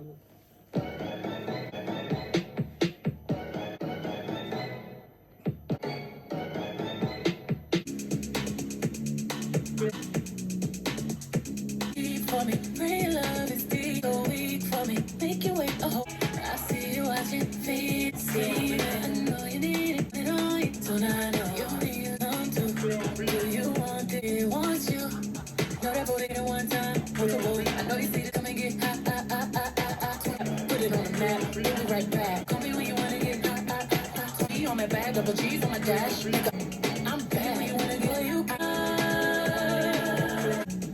No. No. Boy, you know I grind your mind. You see me, can't wait to back it up, but it ain't crack enough. I'm so mad, as soon as I land, just know I won't get familiar. This kind of love, whole slab, I you feel can't for. Get no higher. No, cause love don't No. Boy, you know I grind your mind. I'm the same man, can't wait to back it up, ain't crack enough. I'm supplying as soon as I land, just know I roll with them, back and familiar. This kind of love, whole slab, I kill for. Know that booty, they hit it one time, put the boy, I know me, now come and get hot. With the rap, put it on the map. Call me when you wanna get hot. Racks double C's on my bag, double G's on my bag. I'm bad.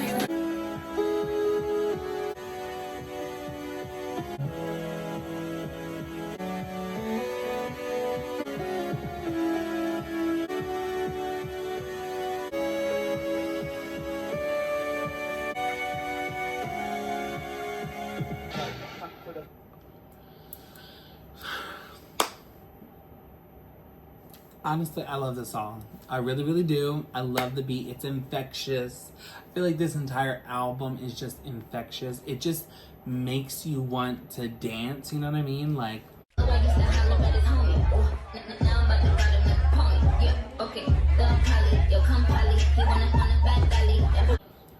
and I get it for the girls who don't know how to dance or the girls who have no rhythm, and I get it why you may not like it because you don't have no rhythm, but it's like, for me, you know what I'm saying? Like, I'm just like, I hear it and I just can't sit fucking still. It's just like, it's so infectious. And like, literally, I tried to on this song. I really, really tried to. And then something just took over, bitch. The shoulders were moving, the body was moving, the ass was jiggling. I was like, I just can't. I can't stop. It's just so good. The precision and the enunciation on the sharpness of the syllables and the way that you're hitting every single word, like, I don't know. She does what she does so well. You are Beyonce. And right? I feel like you can't put Beyonce into a category or to a genre of music, right? Beyonce is kind of just Beyonce, right? She kind of just floats around. She does what she does. It's music, right? It's music, but it's Beyonce's music, right? She may sample here and there. She may do whatever, but the way that she delivers it is so personal and intentional to her that I just feel like whether she wrote it or not, you believe it. You know what I'm saying? I don't know. This is the song that I'm waiting for the performance on tour because Baloo was fucking killing it. She was killing it on stage with this choreography. Her and her mama was like, okay, Blue got this. She started hitting it and she was like, I'm gonna let her have this one. You know what I'm saying? Especially with that that part. Oh, God, it killed me. I can't.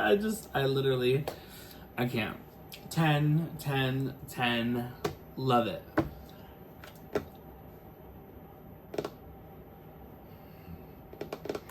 So I give the song a 6. I don't really care for this. Like, the lyrics are just meh. The beat's okay. I think it's cute for like the first like 30 seconds. 30 seconds to a minute. And then after that it's whatever. Doesn't really go anywhere else. Her singing and her rapping are okay. The next song that we have here is Miss Pure Honey, track 15.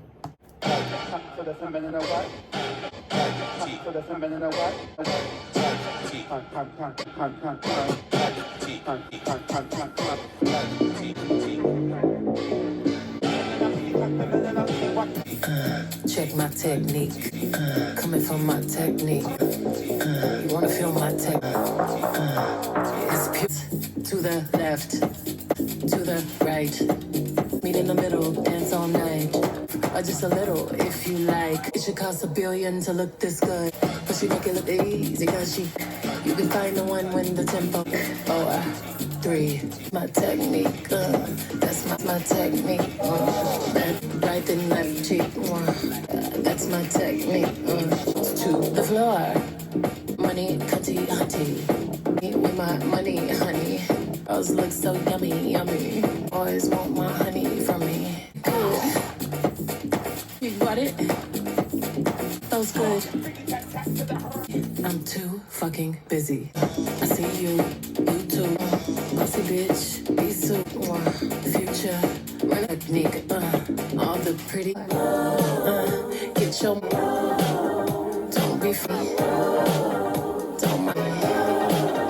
All the bad bitches. To the money, bitches. Two can be both. Meet in the middle, dance, take it all off. Or just a little. It should cost $1 billion. I see you want it, and you don't be funny. I'm the girl, and all the devil's on my shoulder. Guilty pleasure. That's a squeeze. Guilty pleasure. Hyped up, baby. I won't stop till you say you had a night. Rodeo with. I'm stuck in my love. Honey, sweet on your tongue. You'll be thick. Honey, and go out on me. Yeah, put the sweet on me. Show me.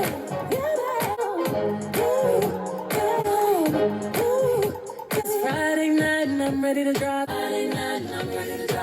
We jump in the car, boy, to take a gas. Never felt a feeling like this. It's sweet honey sin, taste it on your lips. Click. Honey, Miss Honey, Miss Honey, Miss Honey. Okay, this is probably my 3rd favorite song or 4th favorite song from the album. Absolutely love it. I also kind of like how she had the Sweet Honey Buckin'. Oh yeah, on the Cowboy Carter. I don't know. I kind of like those two songs. Just kind of like give me the vibes. Yes. So the Pure Honey and then the Sweet Honey Buckin'. Like I just absolutely love those two. I'm hoping that we have a third sequel on the next album. Because I'm definitely going to be looking for the word honey. You know, and it's also what is one of the key ingredients in Sir David. Oh yes, or Sir Davis. Sir Davis. Sir Davis. Yeah. Yes, which I've been trying to find and I cannot find it. I might have to go to Maricopa to get it. I think it's on her website.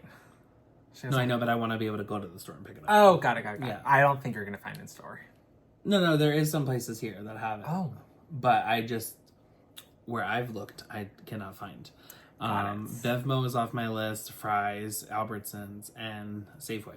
So, if anybody has an idea in Arizona, let us know in the comments below. And at this point, also, let us know in the comments below what songs you like thus far and what songs you don't like as we approach the last 2 songs on the album. Also, let us know who you agree with. You know, do you like our analogies and our findings? Analysis and our findings on this album? Do you agree with us? Do you disagree with us? Do you want to fight one of us? Right? I will dox her information. I swear to God, I will. I will let you know where she works tomorrow. Well, what do you grade this? 10. Okay, cool. I'm also gonna give this a 10. I love this song so much. It's my favorite song off this album. This is what the entire album should have sounded like. I am so mad that we waited 15 tracks to get to this point, to finally get something that sounds good. Oh my gosh. Like, I love this. I absolutely love this because this is what I thought the album was going to sound like.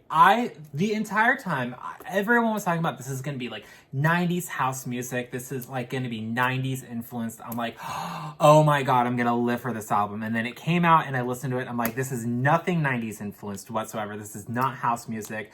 This is like literally any other genre of music but house music. And wait, where is this 90s influenced? Pure Honey.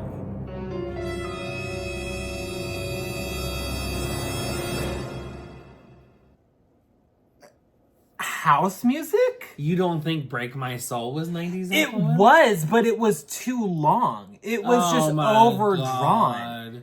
She's always got an excuse. Like, that was the thing. To me, like, this, okay, it's 2 songs put together. That's essentially what this song is. And, like, at first when I heard it, I was like, that's an interesting choice. But over time, I've learned to like it. I've learned to like the first part, and I learned to like the second part of it. You know, which obviously, it's pure honey. It's literally, it's literally acknowledged as 2 songs put together. Pure honey. Boom. Right? That's why you got the hyphen in it.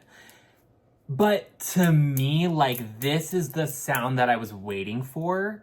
Because, again, when Break My Soul came out, I was like, okay, cute. She's, like, trying to do the house music and stuff. I was like, okay, cool. You had Dua Lipa, who's, like, bringing back the 80s sound. You had Gaga, who's doing the 90s sound, the house music, right? Cool. When I heard Beyoncé came out with Break My Soul, 90s, cool.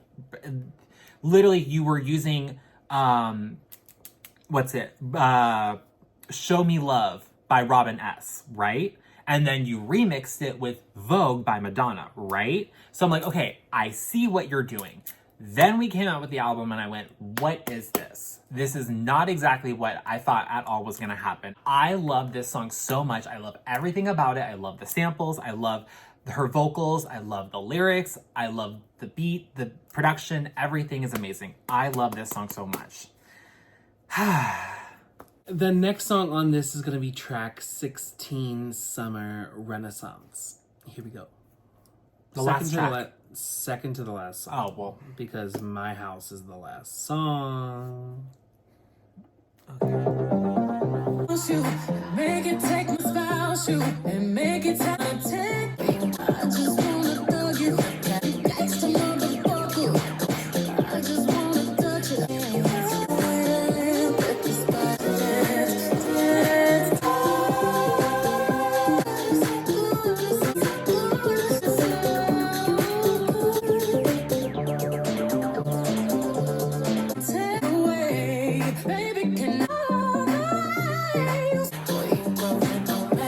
Category is better.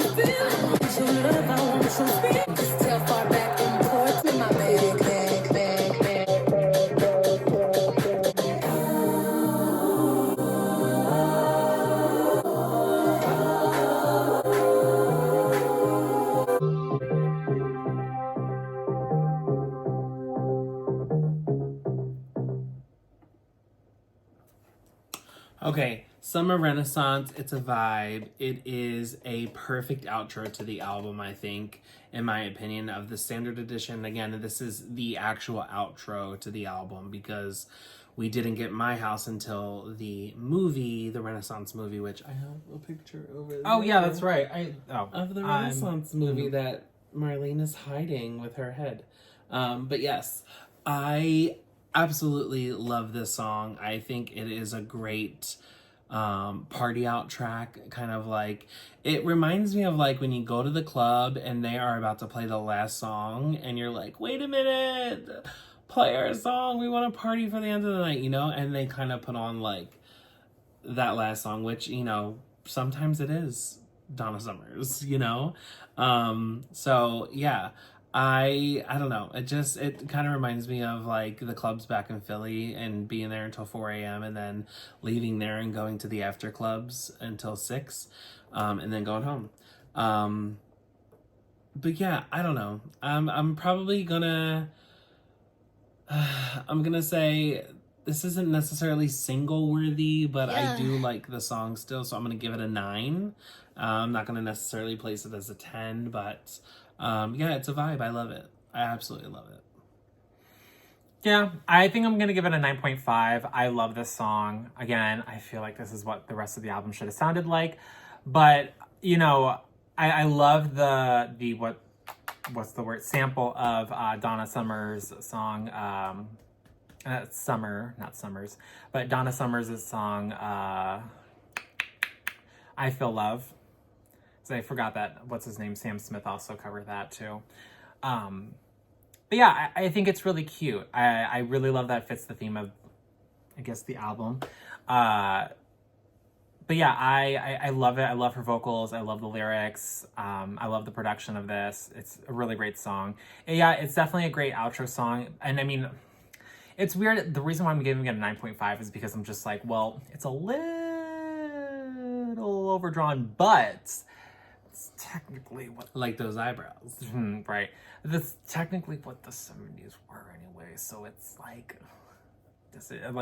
can you really falter it for that? But regardless, it's still a good song. No, but we can falter you for this look. Mm-hmm. Yes. We are going to jump into track 17. It is My House. So, yeah, here we go.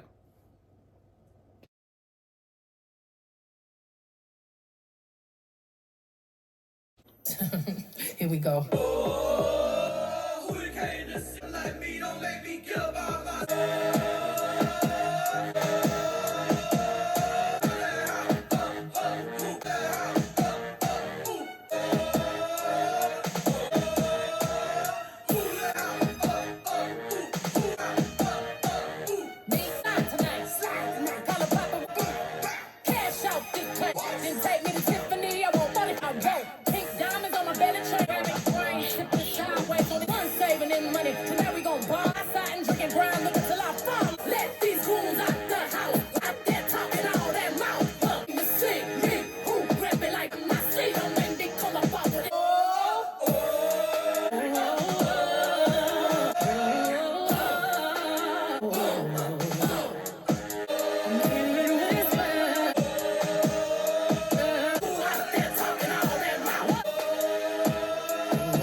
I will never expect you to love me when you don't love me. One beautiful action this is real love. It's a soul revolution. And if I fall, get up out my seat. Out my seat. Carrie. Carrie. When I grow up, I'm gon' buy me a make love in the stay up, give a fuck about my then get the fuck about my get the fuck about my I grew up in this house, don't give a fuck about my house, get the fuck about my house, get the fuck about my lend your soul to into the revolution, pick me up, let love heal us all, us all, us all. Okay, so I will say this. I understand why it wasn't included on the album. I also understand why she chose to give us something on the movie, the Renaissance, the movie, right? Yeah. This was the song that was kind of used at the end where the credits were to help promote this. This was also used in the Super Bowl commercial where she kind of announced that she was going to the Sphere and then did not go to the Sphere for the Vegas residency.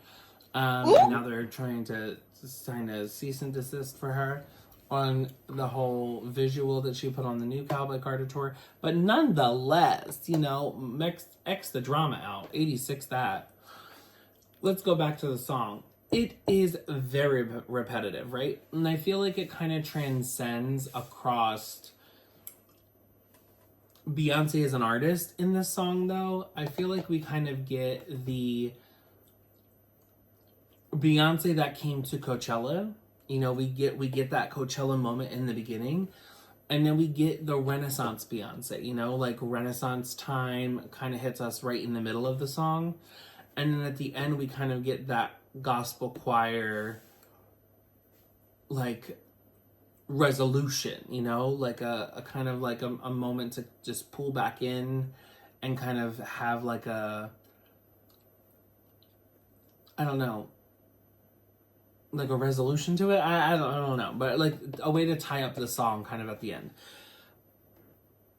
I don't like how it's kind of all over the place. It is a bit choppy. It does kind of sound like 3 songs melted together.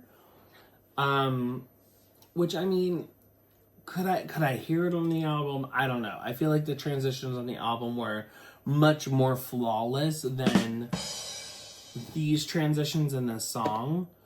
But do I like it as a promotional song? I do. I like it as a promotional single. You know, is it something that's maybe going to go to number 1? No. Is it something that's going to go top 10? No. Is it something that's going to be top 40? Probably not. Will it appear in our Billboard Hot 100 if the fans love it enough? You know what I'm saying? Like, I feel like just the only visual we got was this commercial. But I do like it for what it is. And for that, I'm going to give it a 7. Which is probably going to be my lowest rated song on this album. Just to let you know. Yeah. But how do you feel? Yeah, I'm probably going to give this song a 6. Okay. I don't really particularly care for this song at all. I do agree. I see why it was left off the cutting room board. Cutting room floor? Whatever, for horror. Same thing. But I just feel that, like, it doesn't stand out and say much. You know what I mean? Like, and the switching of the genres is a little weird. The, like, yeah, I also just don't understand why, It's very repetitive. Very repetitive. Yeah. My favorite part's the second part.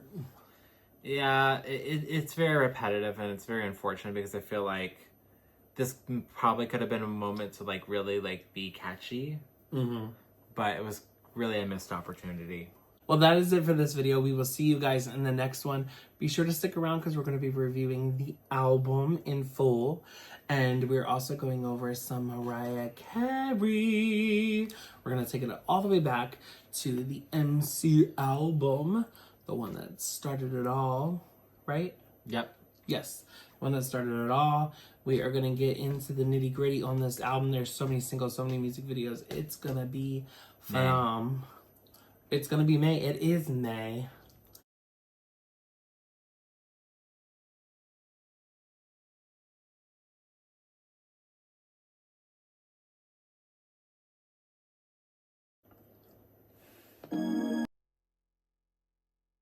Ooh la la.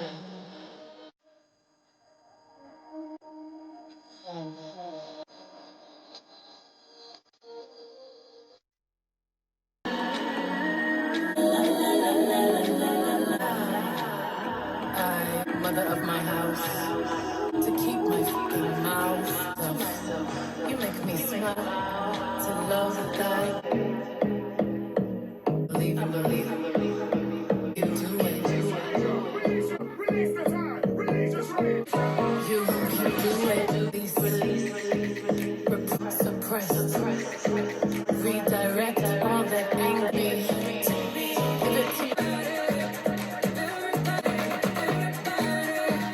this. I can take That's usually where I fell pop. I can take it. I just fell in love. I'm gonna find no crying heart. Worry about it, no past life. And then I cannot sleep at night. Motivate me. It's your yeah. Thank you. And I'm on that move. Keep speaking my name. Hello.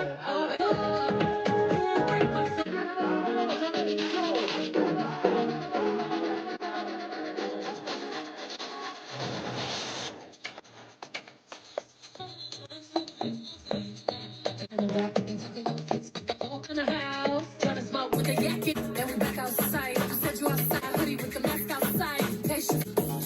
Straight the pose.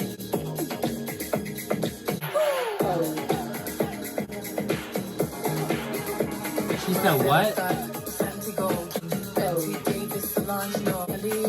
Lauren Hill, Janet, Tierra Whack, Missy, Rita, Anita, Grace Jones, Chili from Philly, I love you, boo. Into it, strike a pose. There's nothing.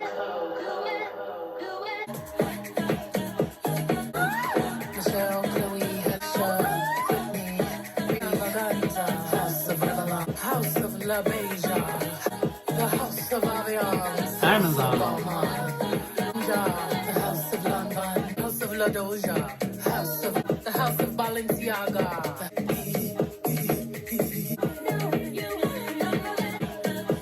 We brought up Balenciaga after that blackface comment.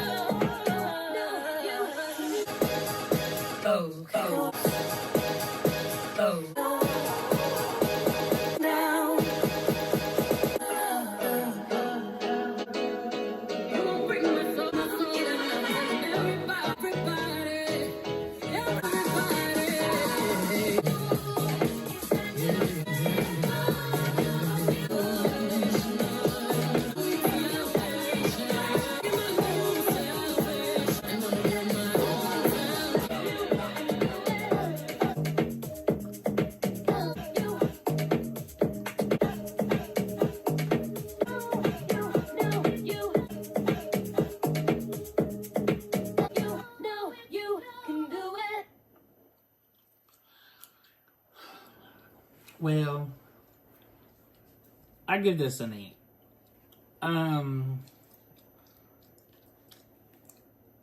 It's cute. I wouldn't say it's necessarily a remix. I mean, it is, but it's like, it's so drawn out. So drawn out. I really could have done without all the Madonna, you know what I'm saying? Like, you loved it, didn't you? Mm-hmm. I know you did. Oh. Trash. I don't know. The fact that we got nothing new from Madonna, like, you're Beyonce. Madonna could not have graced this track with some new, fresh vocals. I mean, could she? She gets on tour. Oh, and she gets up there with her knee braces, and she should have came the fuck with her knee braces to the studio. Oof. And her, you know, a new face or whatever she has. I don't know. I'm really upset with this. Like, it's cute for what it is, right? It is cute for what it is. Madonna here and there would have been fine. Madonna throughout the whole thing. It's like how we get two versions of Mariah Carey's Loverboy remix. You know, we got like the Firecracker remix and then we got the Candy remix. You know, I guess not remix, but the interpolations or the samples that you have in there. I just feel like this was just overly used in sample and like she added Madonna's name out of respect. Instead of giving her a feature credit, I wouldn't have even given her a feature credit. I would have just sampled the bitch. I said, yeah, she there. She's more here than she's on tour. I'm in a complete state of shock. I forgot what I was going to say. But, I don't know. It's cute what Beyonce did. Because it's kind of like the song, but new still. It's got a lot of new elements. So I do like what Beyonce did, but I could have done without. Anyway, you? So I'm gonna give this a 9. I really do like this. I really see, and I have a lot of respect for like what Beyonce did with. You were gonna say Rihanna. You were literally gonna say Rihanna. I don't even know what I was gonna say.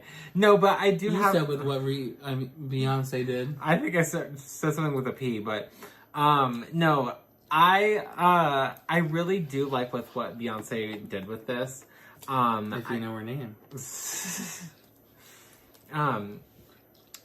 What is it? I like that she actually I just realized something. She did not mention Mariah's name in this. Interesting.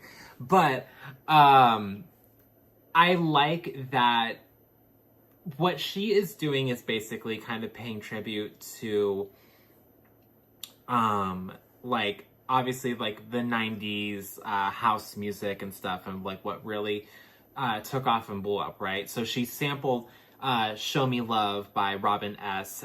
In the original song, and then with this she took Vogue by Madonna, which technically was like late 80s, like late 80s. 87, 89, yeah.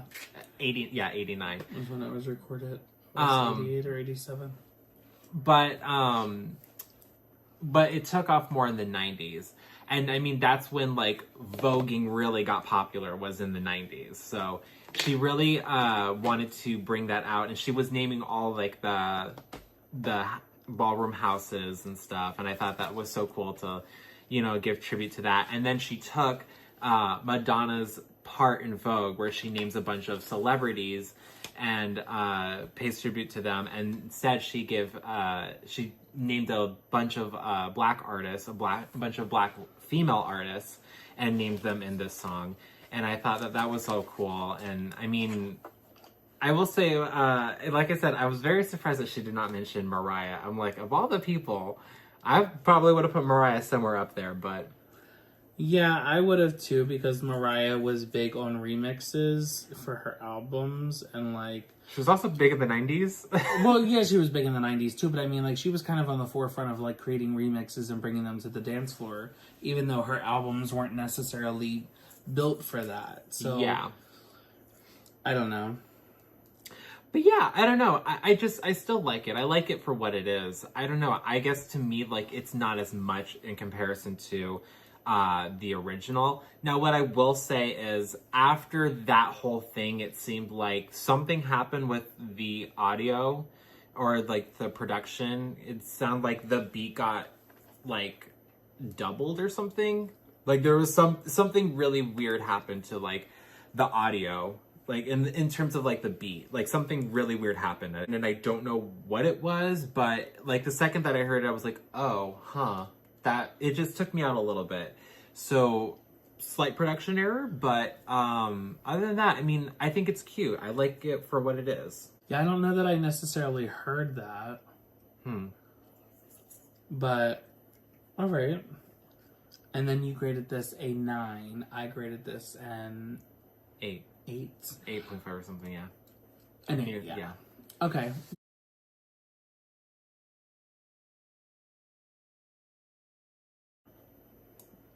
Baby, make it rain, go till it storms up. Pray that this will never love, coffee. Oh, you're too worried. I feel like falling in love. I'm in love. And my love is something I need it up. Take, I'm in love. I'm losing. I need a prescription. Go higher. Sit on a go where nobody's me. Have you ever had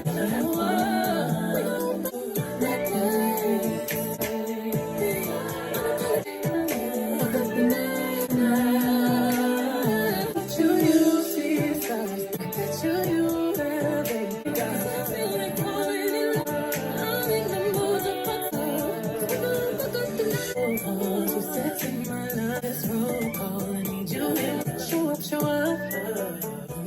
You must have nasty.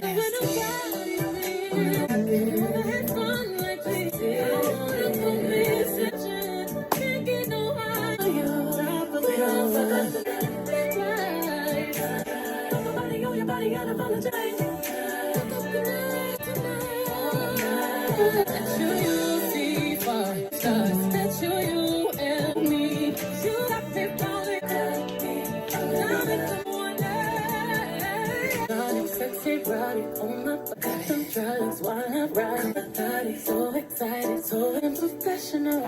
Squeeze the self-control. See the love in your eyes. When I walk by, fuck a reply. You want a deep full moon and not the zone that is high tide. Always waist high, ain't no need in holding back. Right there, baby, keep on busting. I'm so new. Come here, come here. While I'm busting you, baby.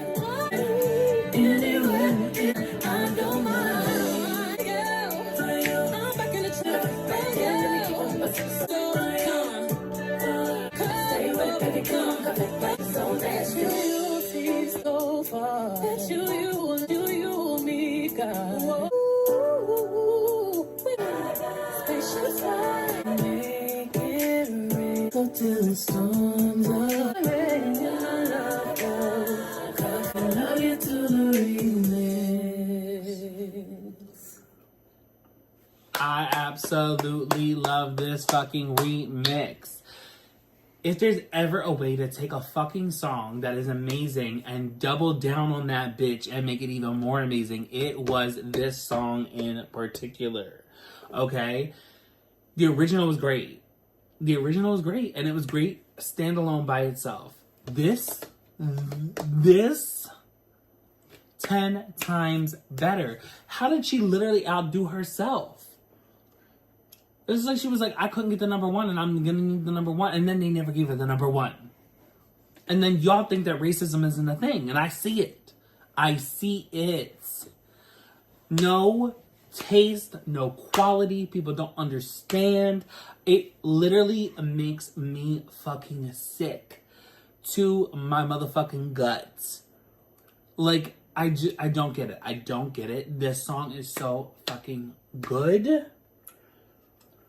My R&B girlies out there, girlies and guys, like, come on. This song was that bitch. Like, literally, first of all, the lyricism, the way that she took the song originally and then re-fucking did it in this instance, the bridge on this, the rap, come on, Beyonce with the flow. Like, who was keeping up with that? Who was keeping up with that? Twista, maybe? You know what I'm saying? Like, the way that you just fucking flowed and enunciated and got everything in there. Like, it was just so good. Oh my God. Like, so good. So good. And I'm really, really pissed we never got any visuals. Because if anything I wanted visuals for, it was this song and this remix, okay? The two of them, if she only gave us visuals for this, I would have been hands off. I'd have been like, you know what? I got what I wanted. 10. You.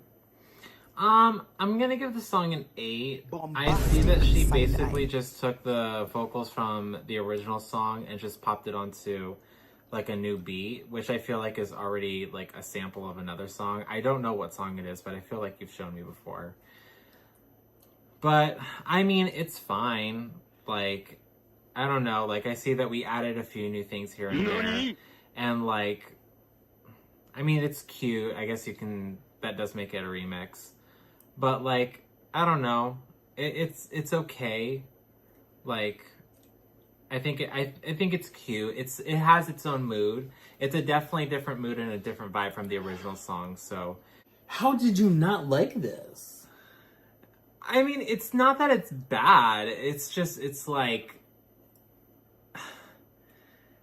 you didn't really like change much up. Again, you just took... She changed the entire melody.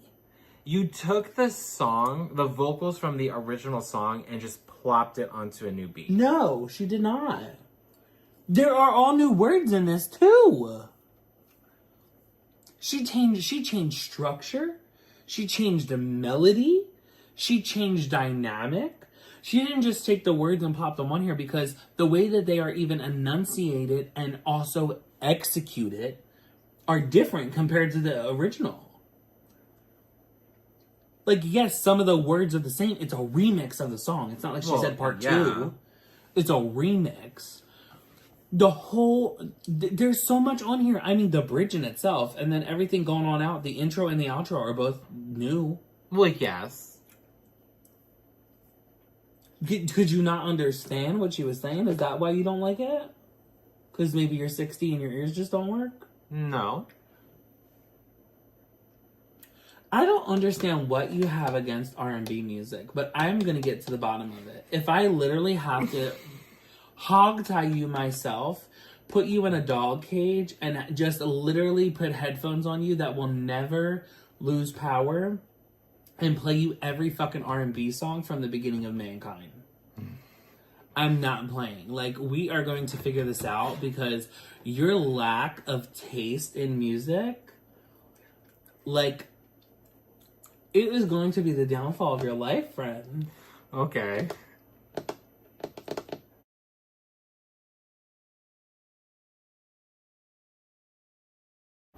America has a problem.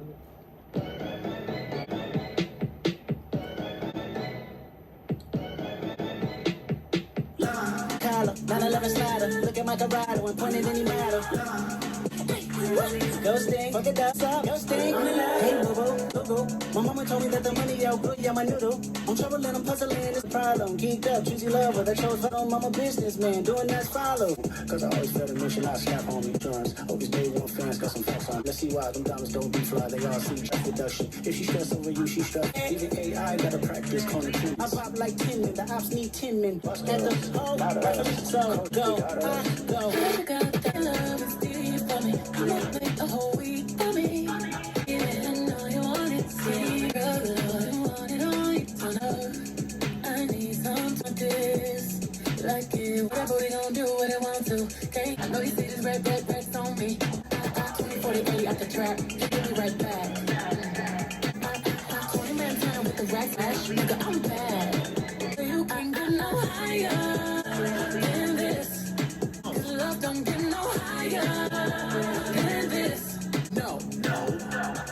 When I pull up the change of my mind. When I step on the scene, it's still a no, but it ain't back enough. Yeah, I'm in the man, soon as I land. In case you start acting familiar, this whole slab I you can get no.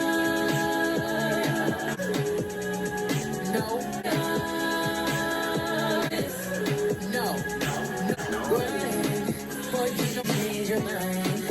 Step on the scene, can't wait to blow, but it ain't back enough. The man, soon as I land, just know I start acting familiar. This kind of whole slab I kill for. No, they hit it one time, what you do? Oh, you now come and get with the rap, put it on the map. Call me when you wanna get hot, put the racks, I'll be G on my bag, but G's on my back. I'm bad.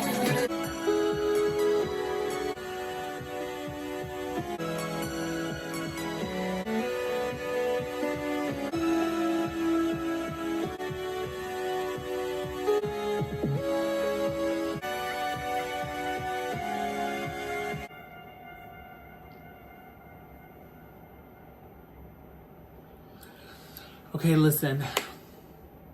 Kendrick's part was really, really good. I loved it. Loved it. Beyonce's part, great. I loved it. I honestly feel like they could have kept her whole part in here. I feel like they kind of pulled away a little bit just to give, Kendrick more. And the fact that she gave Kendrick the initial, I wonder if he not only, helped her write her part, but also produced it. Because that makes a little bit more sense as to why he's kind of in the lead on this one. But I don't know. I don't know who he was talking about, but it sounded like he must have been talking about Drake. Truthfully, I be lying in my rap song, cause I always fail to mention I'll slap homie. His career didn't come with no life insurance. I hope his day one fans got some facts on him. I'm an honorary beehive. Let's see why them diamonds don't bee fly. I be all CGI. First of all, everything, okay, you can't go wrong with Kendrick, I really feel. Truthfully, the man is just on a different fucking level. The amount of intellect behind what he says, it kind of gives me the way Wayne used to rap in the beginning, right? Wayne used to really give some shit. And I mean, Wayne still does give some shit, okay? I'm not 100% on board with him, Mr. Mega. Electric chair. But that's a problem in itself, okay? America has that problem. But what I will say, though, for the whole thing is that, like, Wayne really knew how to put pen to paper and push these double entendres and shit that was going on. You know, like, he really knew how to make you think about what he was rapping about, right? Dear Diary, it's now day 16 without dick, and I'm starting to lose hearing in my left eye and taste in my right. He made you listen and consume and think, right? Whereas a lot of other people when they rap, majority of other people when they rap, it's more just about consuming it for the moment, you know, consuming it for, oh, that was cute, it rhymed, it rapped, it flowed, it went with the right thing, right? Yeah. Everything that Wayne does is kind of like these like secret little hooks and these secret little things and, you know, again, double entendres or meanings or whatever that he puts in there, and it kind of makes you think about them, right? Kendrick is that on steroids because he will give you an entire fucking story talking about some crazy shit. And it's like, he just gave you so many subliminal fucking messages in that bitch. You really gotta sit there with the little motherfucking magnifying glass and just be looking through that shit. Like, oh, you know, called out the hoe. Yep. And he got Drake as well. You know what I'm saying? Like, that's just what, I don't know. He's just smart. He's just so smart the way that he puts everything together. Clever girl. And his flow is so good as well. Like, there are some people, and I feel like it's prior to a certain time period, like the newer rappers, they just really don't have the flow. They really don't have an ability to rap. They're just rappers because they kind of talk fast, you know? I feel like rap has really transcended time for the worst, you know? I feel like we kind of got like some of our best fucking rappers, like Nas, you know? I guess I'll kind of put, you know, Jay-Z in there. But like we kind of got like our best rappers like in the beginning, right? We kind of got like the people who really stirred the pot and the ones who really had some shit to talk about. You know what I'm saying? Like they were on the start of a revolution, right? We were trying to get a message across with rap music, right? We were trying to help infiltrate, you know, a message to our people, right? To their people, right? They were trying to get this message across and help people understand, like, people can't be trusted. The government can't be trusted. Cops can't be trusted. Like, FBI, open up! Shit is, there are ops everywhere, right?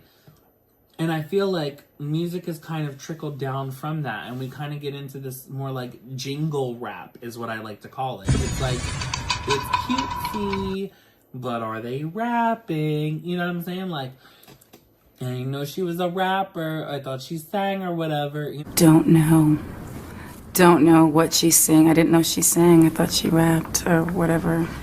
No, something like that. But we have a few people. We have our J. Coles. We have our Kendricks. We have some people who can still hold a candle, you know, to the original OGs of the rap game. And some of them can really take them the fuck out, you know? And then there's some people across like the early 2000s and the 2010s that are kind of like, people are still sleeping on them. Like Twista, I'll never get over why people are sleeping on Twista. I just don't like his fucking flow is insane. It's like Busta Rhymes, you know what I'm saying? Like his flow and Busta Rhymes, I feel like these two bitches could go neck to neck all fucking day long. I would love to see a verses on them too, okay? But when it comes to this song, I love how Kendrick steps in, doesn't overshadow Beyonce, but gives Kendrick still. You know what I'm saying? He comes in, he says, all right, it's your song. That's fine. 100%, right? I'm the feature. I'm still going to give me. Yeah. But I'm not going to do something to overshadow you, right? And then Beyonce's still able to come in here and give what the fuck she has to say. And it all makes sense. She's talking about problems in America. He's talking about problems in America. And I mean, like, more on the side of, like, not like governmental things, you know, not like society things or societal things. I feel like it's more personal things of what they're both talking about. These are more personal jabs, personal connections to this so-called problem. And I really feel like the title itself is catchy because it's never once brought up in the song. Never once. Not once does she say America has a problem. Not once does he say America has a problem, right? It's just, I feel like it's a good song. I feel like it's a great song, actually. I feel like it also is a song that gives you reassurance as a person in particular cultures, you know, Black or Latino cultures, that kind of just like solidifies, like, do you know what I'm saying? Like, do you keep doing it, live your best life, kind of just like stay focused on the grind and on the paper, stay focused on building yourself and your wealth, and fuck the problems going around it, you know, because there's always going to be problems. It's always going to be something. There's always these fake ass bitches. There's always these fake funky people. There's always the cops. There's always the government. Keep doing what you need to do for you. You know what I'm saying?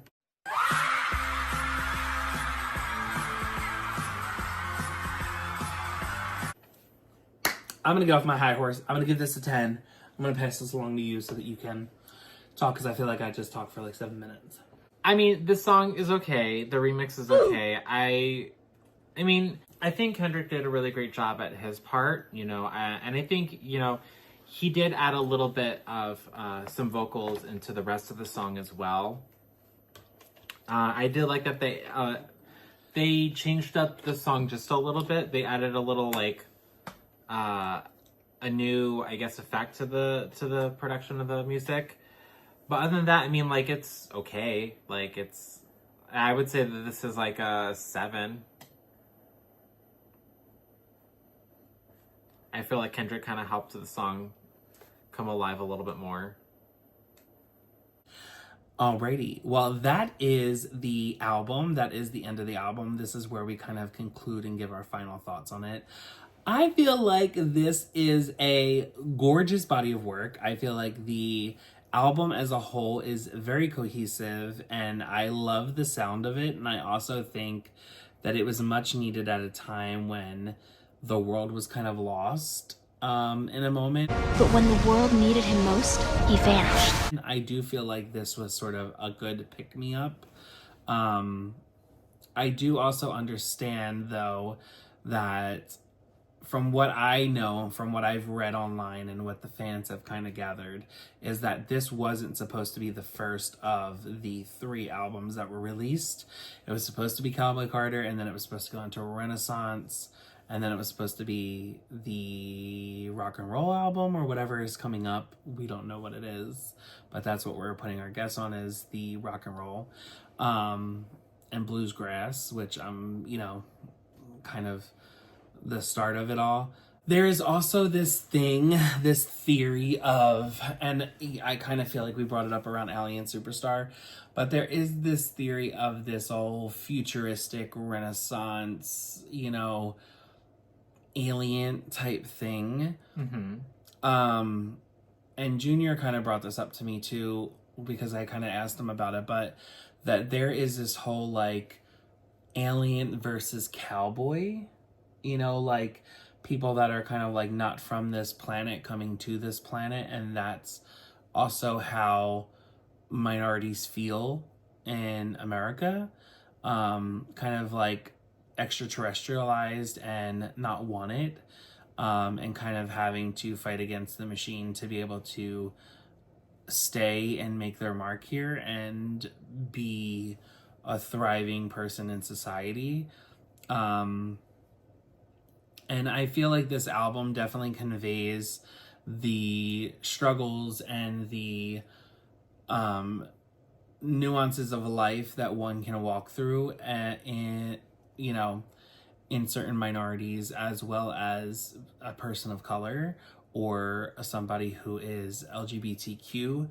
But I also think that it was done in a tasteful way of trying to bridge music to be healing.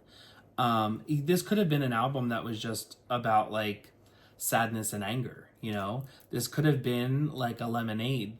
This could have been fight back against the resistance of, you know, politics. And this could have been a very political album, you know?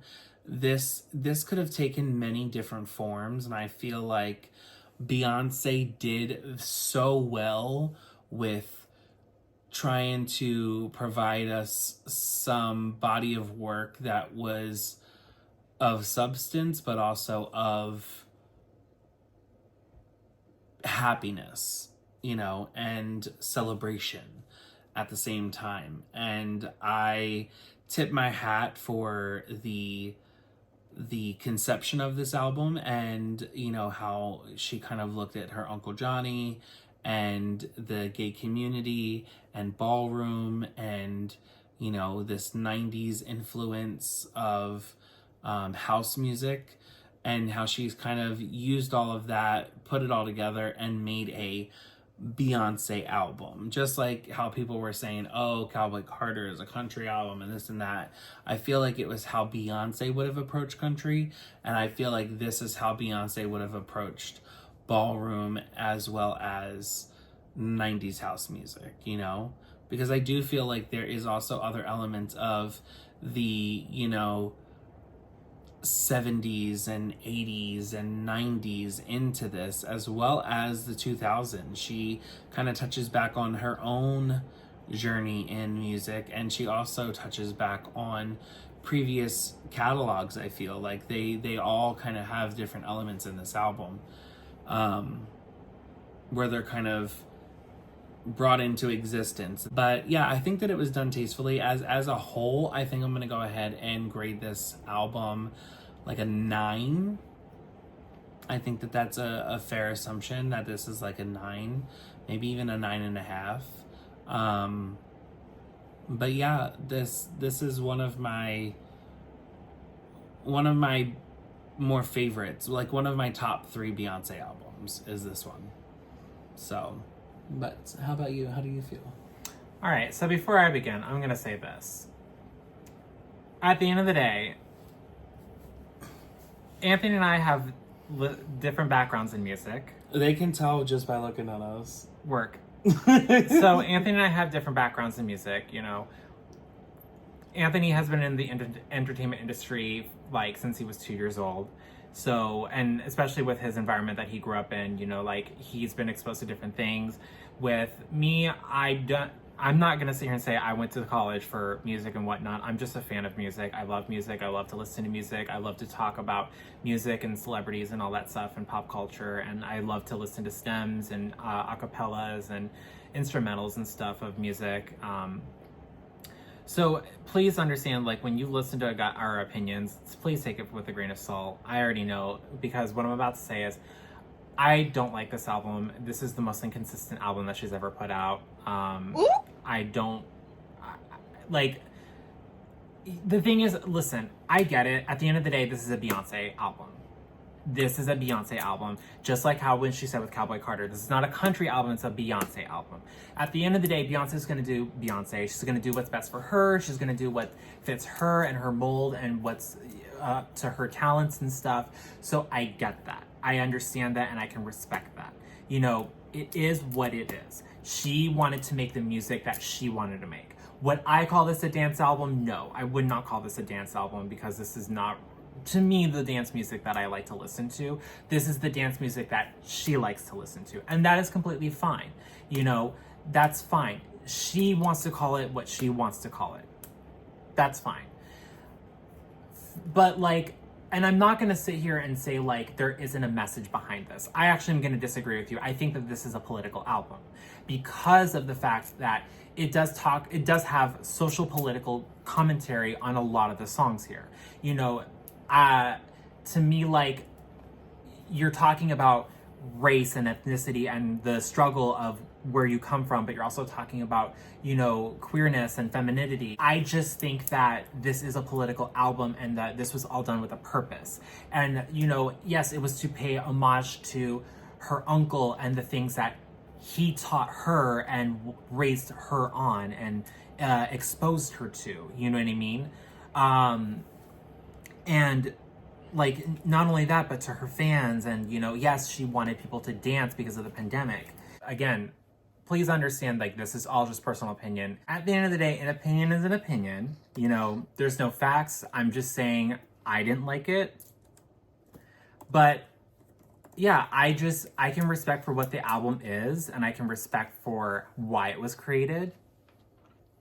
So, you know, I just think that there definitely could have been an improvement on some songs.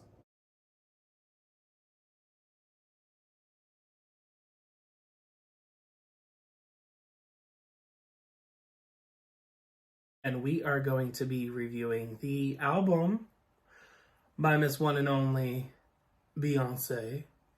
I don't know if you can guess what album it is. Cowboy Carter. That's what it is. So we did also do a fandemonium on this, and it was with a friend of ours named Junior the Artist. He is also an artist, songwriter, and producer. This album, though, in particular, we did a lot of deep dives, so we kind of got a lot of back knowledge and story on this as to where it came from. And knowing that this now becomes first written before Renaissance, I'm really interested into seeing and hearing how this album develops over time. Yeah, I'm very curious, like, hearing how it's, like, the journey and, like, how it's supposed to end, and, like, knowing that, like, it's supposed to pick up from Renaissance. That's interesting. So I'm very interested into hearing this, because it sounds like it's supposed to be very personal. I was gonna say I don't think we get that from Beyonce. I think we get it from time to time. Yeah, we definitely get it. We get little little chicken nuggets. I don't have enough money for chicken nugget. With a side of barbecue sauce. No, yeah, why not? Hot sauce, girl. She's from Houston, Texas. Okay, you can't have barbecue sauce with your No, nuggets? bitch, I want hot sauce with my nuggets. I don't want no fucking barbecue sauce. That's for, like, grilled chicken. First of all, you're Latino, so of course you want hot sauce. And we are actually going to start this album off with the first song, and there are, 27 on this? Yes. A lot of them are interludes, and a lot of them are quick. So let's get through this album. Okay, so American Requiem.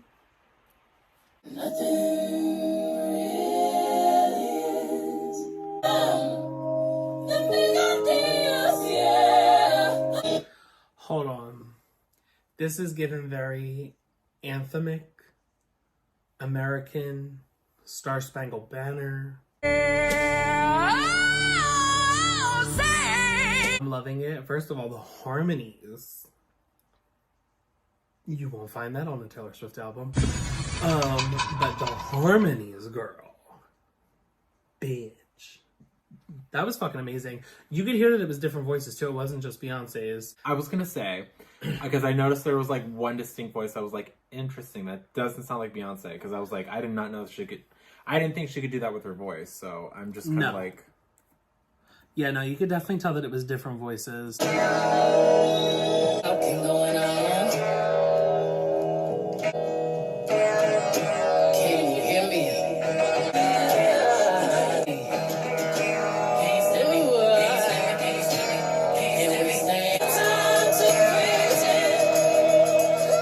It's giving me very, like, 70s country meets modern country. Yeah. It's giving me very, like, tambourine, gypsy, 70s throwback. Honestly, paying a little bit of nod to, like, Woodstock. You know, I'm getting that very much. I'm understanding, though, also what Junior was saying about the CMA Awards. Yeah. And that no, verse, she calling people out. Yeah.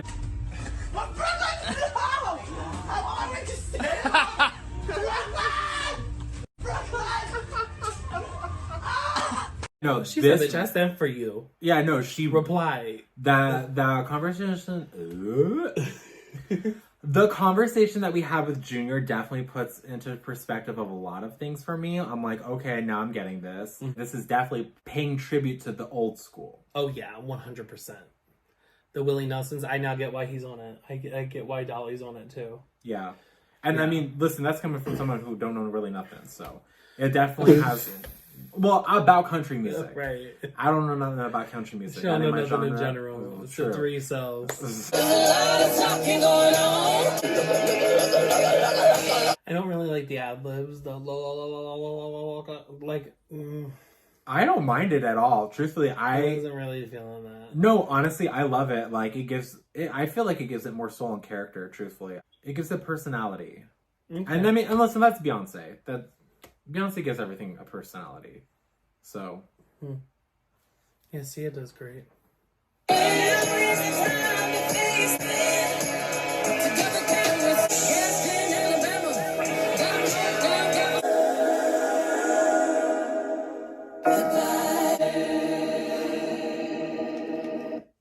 Oh, wait. There was a lot in that. Yeah. Ooh. A lot of truth. A lot of pissed off Beyonce. Oh, yeah. Listen. Kind of shocked, a little speechless. I don't really know where I want to even start. I'll start with this. I really do appreciate that she has 1, 2, 3, 4, 5, 6, 7, 8, 9, 10, 11, 12, 13. 13 songwriters on here. I really do appreciate that. I think that's 13 too many. You are dumb, unattractive, overweight, unworthy, untalented. But I appreciate that she's actually giving appropriate credit to who needs to be given it to, because as we know, Beyonce is also known as the Fonse in some woods, here and there. So I appreciate that, Beyonce. Thank you for giving songwriters their credit, because as a songwriter, that is what is right to do.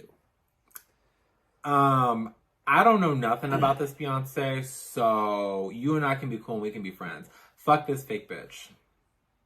But you was calling Taylor Swift out on the last video. Taylor, I don't know what the fuck he's talking about. Be real. You and I can be friends. Anyway. Fuck this fake bitch. I ain't gonna be that hoe. I'm not gonna be fake. So, because I said what the fuck I said. Damn. Fuck. What was it? It was good though. The song's really good. No, it is. Like, honestly, I got hooked. Like, what was it? What part was she saying? I mean, listen, when she was talking about, like, you can hear how she was talking about herself, right? Mm-hmm. And about how she grew up and whatnot, right? Oh, the look at their liquor in my hand. The grandbaby of a moonshine man. Cast in Alabama. Got folks down in Galveston. Rooted in Louisiana. They used to say I spoke to country. Then the rejection came. Said I wasn't country enough. Said I wouldn't saddle up. That part got me. Yeah. Plant my bare feet in the soil ground for years. They don't know how hard I had to fight for this. When I sing my song. See, like, that whole part for me, it's like, I think anyone can find relatability into that. Mm-hmm. It's not necessarily about, like, being country per se, but I think if you really take it into your own artistic expression and point of view, I mean, listen, like, I'm half Mexican. I guess we could say I am half Latina. I didn't ask to be born Latina. No mas chiva suerte.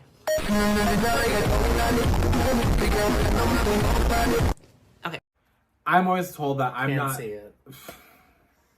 I'm always told. I know the blonde hair does not help, unfortunately. But I'm usually told, like, I'm not Mexican enough. Mm-hmm. I have to do this, that, and the third. I mean, shit. Even someone like Selena could probably even feel the same type of way about that because. Gomez? No, fuck no, not that bitch. Oh. No. Get us shut off the air right now. Just cancel us. They don't like Beyonce. They don't like Taylor Swift. They don't like Selena Gomez. Gotta go. Who do they like? Britney and Gaga. That's about it. No, yeah, that's about it. Okay. No. Yeah, I just think that there's a lot of relatability into like just that whole section alone. Just, you know, like feeling like you don't fit in, like you're just not enough for, like you're too much of one thing or you're just not enough, and it's just like there's no middle, there's no like, you just don't meet anyone's standards. Right. We're gonna move on to the second song, Blackbird. Take these broken wings and learn to rise. You're only waiting and learn to see. To see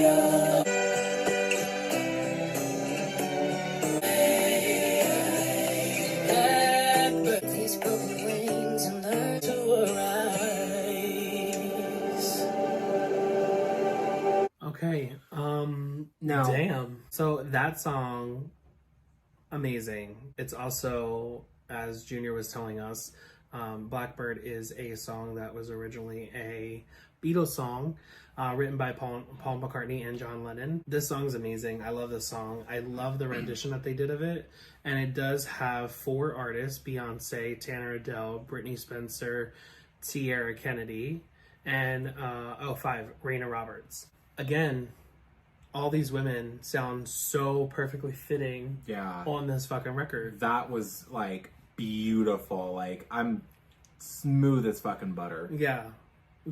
First of all, the harmonies, the arrangement, the style choicing, the placement, and how they all sang just their own verses. I mean, there are some parts where like, okay, I could depict who's who, but again, there were a lot of parts where like they were so blended that I couldn't even tell when they were singing individually who they were, or if it was somebody other than Beyonce. Yeah. So great job. First 2 songs in, and I feel like we have a really good idea of this album. I do also like how we've gone from the first song into the second song and now going into the third, and it seems like there is a through line of movement. It keeps pushing you to the next song.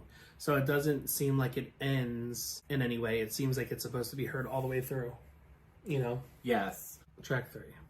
Sleeps and Carriages.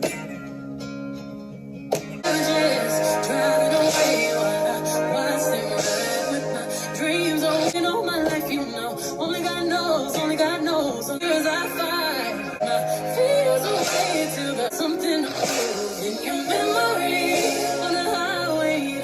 Watch them ride with my dreams away. Hold up a second. So we listened to this song and Texas Hold'em when the songs first came out. Yeah. I did not like the song at all. Mm-hmm. Listening to it through, you didn't like the song either. Nope. I love Texas Hold'em. Yep. You did too. I don't know. There's something about it now, listening to it now, that I really resonate with and I kind of like. No, that's the thing. I think now getting the bigger picture of the album and knowing the background of it, it's starting to make more sense. Right. You know what I mean? It's like, okay, wait, no, now I'm starting to get like the message and everything behind it, you know. Before, because it was just like, I guess before it was maybe you and I were just having that expectation of like daddy lessons. I think that's, I don't know. Well, truthfully, I've never heard Daddy Lessons. So I don't know what that song sounds like. I love that song. I love that song so much. We have to listen to Lemonade. You didn't even watch the thing? I don't fucking like Lemonade.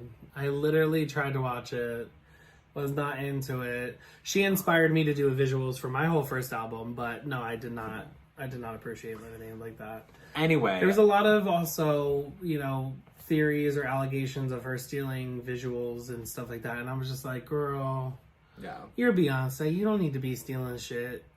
You could fucking take a paperclip and throw it at somebody and they're gonna be like, oh my god, art, you know? Yeah. She could literally take her Louis Vuitton boot and paint it blue and everybody's gonna paint their Louis Vuittons blue. True. So it's like, come up with your own thing. But this song though, definitely. Reading it and following it along and hearing the harmonies, plus I think it's more than just the song itself. The song by itself, given it to us as the first single the way that it was with Texas Hold'em, I think was the problem. Hearing the song in perspective of the album thus far and how it's graduated from track 1 to 2 to now 3, it sounds so much better. Yes. And it sounds perfect in the storyline. Beyonce in her career, where she is now, she does not have to do any kind of taking a song from back in the day and coming up with her version now. She has no reason to do that. And the fact that she is still covering songs this far into her career, definitely give her a proper nod, because she doesn't just do it with this song. She also does it with Jolene and supposedly another song. So I can't wait to hear those as well, because I think she's done great with Blackbird, and Jolene just has and now I'm excited for that. But yeah, I'm excited now for this. So then now we're at track number 4, which is Protector. Mom, can I hear the lullaby, please?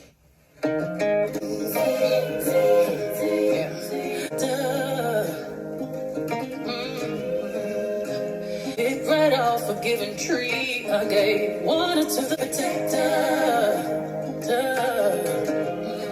I will be a protector. Wanna be a protector.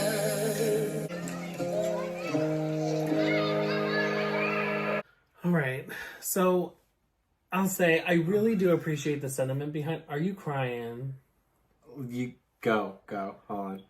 I really do appreciate the sentiment behind this, and I do hear the vulnerability in the song from her, and I think I hear more than the vulnerability, though, the urge of a protecting mother. Yeah. You know, somebody who really, really wants to create a safe space in a world that she knows is chaos. And that's really, really beautiful. And, you know, in aligned with that, you know, there's a lot of artists who do this. Britney did it with Someday I Will Understand, and also My Baby. Pink has done this with her music to her children. Mariah Carey has done this on a track from the Chanteuse album. I mean, honestly, it's really, really pretty. It's cool that she has her own rendition of this. Justin even did this on Man of the Woods. He did this on Young Man, which I absolutely love.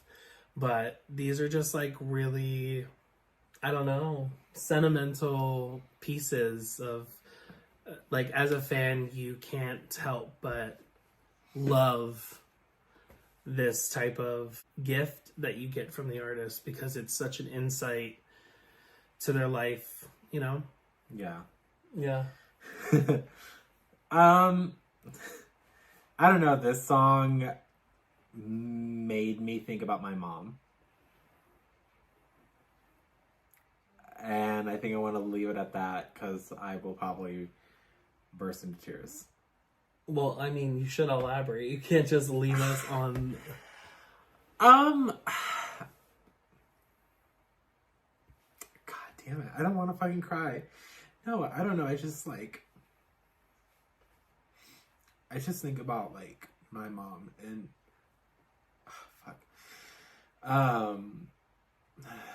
Nothing you say is important unless that camera is on.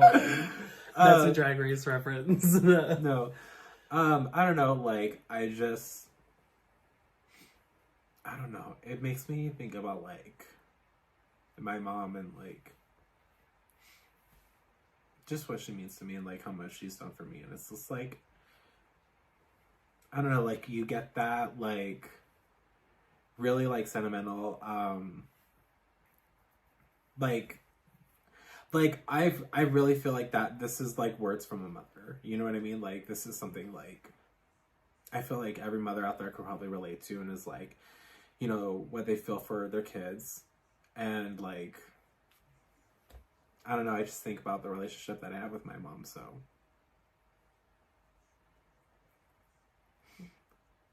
Goddamn. Okay, let's go move on to My Rose. Oh, God. How many times have you lied? Roses, but none to be picked with love.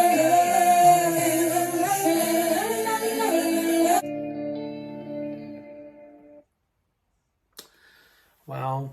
It's an interlude, but it seems like more of an outro from the last song, like a departure. Again, it's different. It's a choice, I think, eclectically for the album. I feel like we kind of come to like a chapter change in a sense. Yeah. Like we departed off of one chapter, now we're moving on to the next. So I guess let's see how this moves on. I don't necessarily have much of an opinion on it. From my understanding, it was more about like the sun.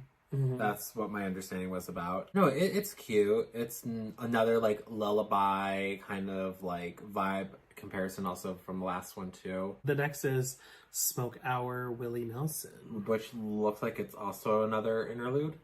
Could be, yes.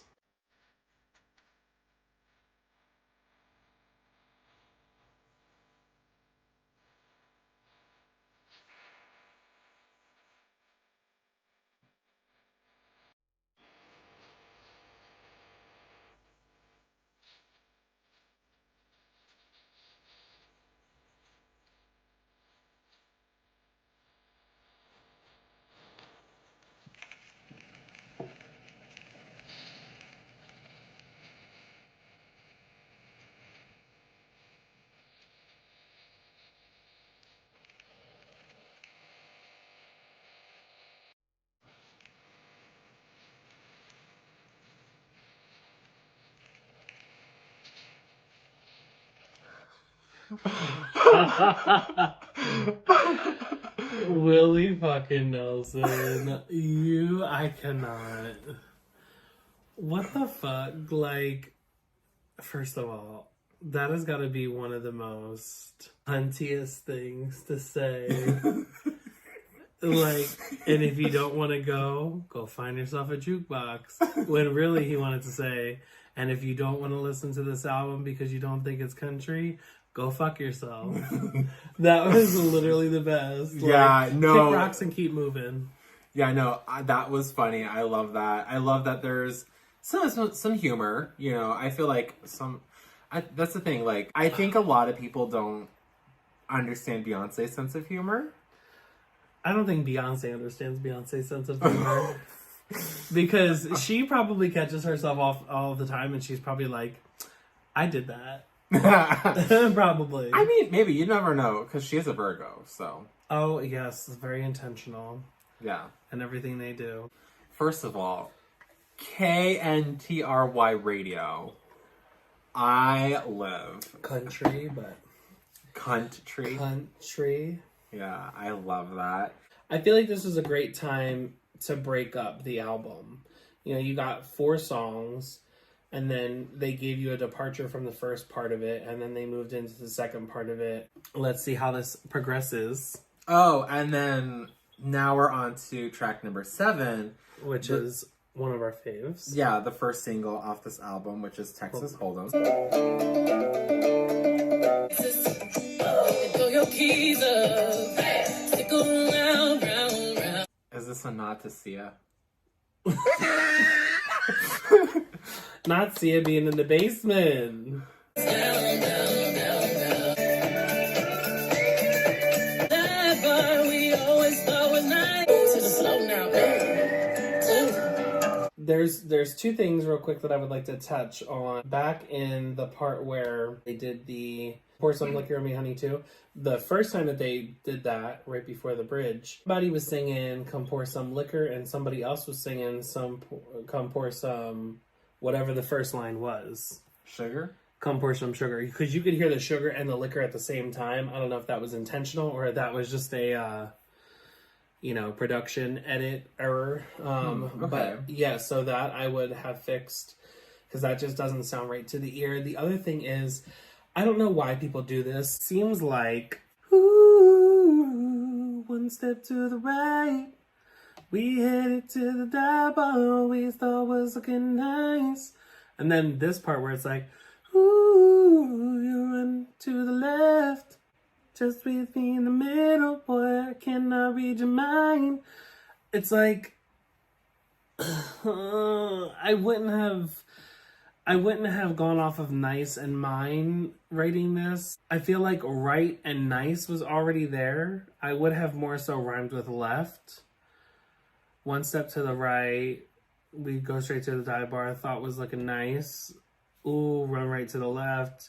Just meet me in the middle with my handprint on your chest or something like that. Like, I would have ended it in a different way to kind of go against, the word left.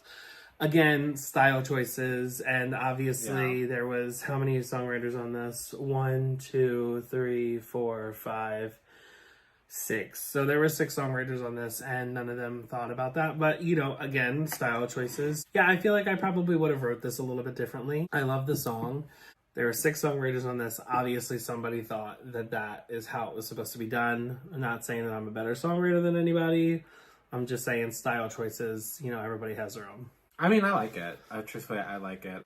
It's very catchy. Like, the more that I hear it, the more I think it's very catchy. I mean, it's definitely something. I mean, it's weird. It's like you could hear it at a club, but for a more specific club. It's a definitely Charlie's Club. Ooh, gotta if go. They would play it. Gotta go. Gotta go. Yeah, no, we would definitely hear this at Charlie's or at Cash before it was turned into the bar it is today. Yeah, I do feel like this is something that really hear this at a country bar. Yeah, I feel like I could hear this. I feel like I could hear the Straights play this. I feel like that the Straights would. The Straights. Yeah. Girl, ain't nobody playing this. The Straights. Yeah. Girl, country radio has already said that they ain't gonna play her shit. That's By the way, country haters. Radio. They're haters. Well, in the okay, first but place. This to me is not country. This to me is more so what I thought Beyonce's version of country would be. 100%. Okay. I love the song. I think it's very. I mean, it's R&B meets, or not R&B. Yeah, R&B meets country. And I would give this this is probably the song that should have been the lead single off the album. But I also see where this so far has not been a complete depiction of the album. So, I don't know. I really like this song. I really think that this would have been a strong contender for single number 1 and would have got the general public a bit more enthused by it. But I also understand, too, where she was competing between people not taking her so serious in country and saying that she doesn't do country and so she should stay in her own lane. This would have been country in Beyonce's lane. Yeah. But as we've already been proven wrong in the first 6 songs, that Beyonce can do anything. Yeah. Up next, Bodyguard. The Whitney Houston song. No, I'm kidding. The Whitney Houston soundtrack. Actually, we have the Bodyguard Julius right here. Oh, yeah. To look at while we're listening to the song. Oh, very shagadelic.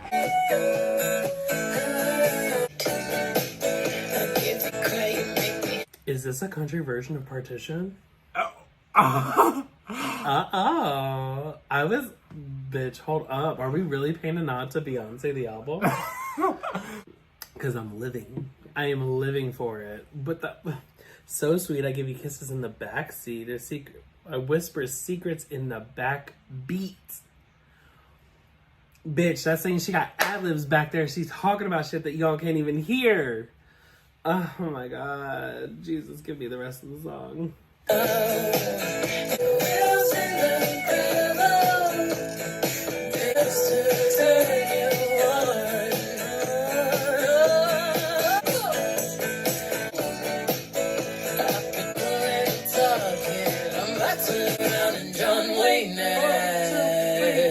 Hold on a second. You did not fight your sister in that elevator. You stood to the side and you let her do her business. It's the way that she just harmonized that and acted like it was nothing.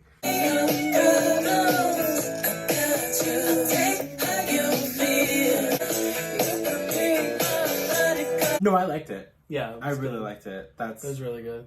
I really thought I was gonna come in not liking this. Yeah, I thought I was gonna come in not liking this as well. And I'm being completely thrown upside down. So, All right, well, we are about to enter into Dolly P, Miss Dolly World herself. Oof. These two big lumps came up and they never did go down. I am ready for this. Are you ready for this? Yes. This is, I feel like, the whole reason why I wanted to listen to this album anyway. Sing about reminded me of someone I knew back with your heart. Just a hair of a difference.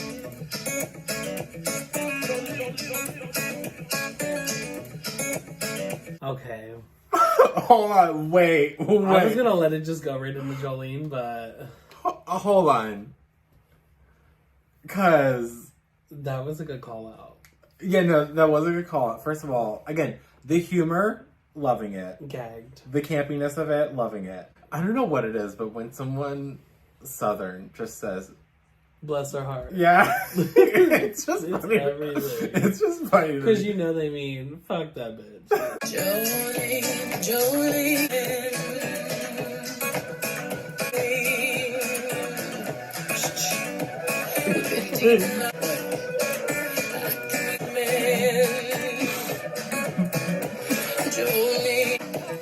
There's 1,000 girls in every ring. You a bird? No, I'm calling her a pigeon.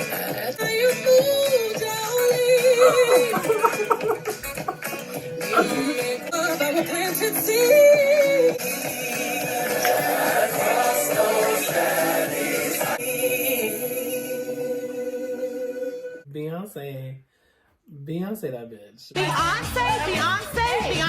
Beyonce said, Listen, I'm done. I cut the grease. And I'm about to cut you, bitch. No, I'm done. I cut the... She said, fuck around and find out. Yeah, no. She loaded her shotgun and sat that bitch on her lap, sitting on the front porch in her rocking chair. She said, pull up. I'll give you the address. First of all, Beyonce didn't write any of this. It was just Dolly and Filippo's. Yeah. So obviously the newer part of this is Filippo's, but damn, good songwriting. Yeah. Literally, and I mean depicting how Beyonce would have sang it and what she would have said. I definitely think he modernized it a bit. Oh yeah, for definitely. Jolene.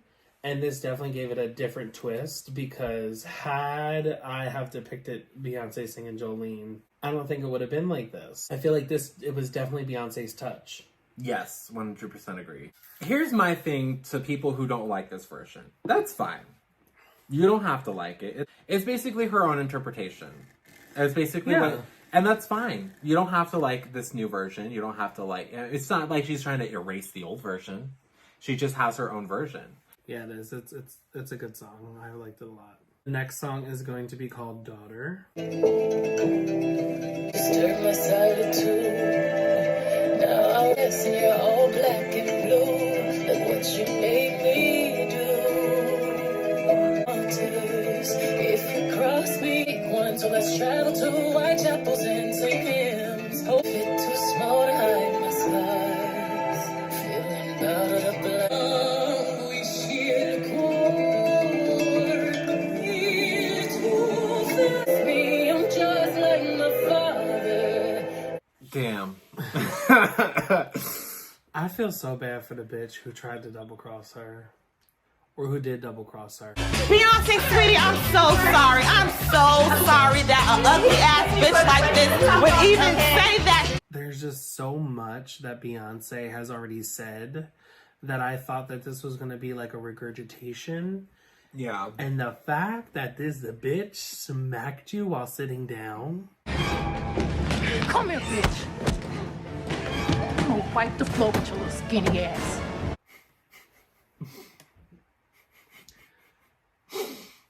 I literally wish I was standing there because if I witnessed this, I just imagine Beyonce smacking the shit out of this bitch and being like, pick yourself up.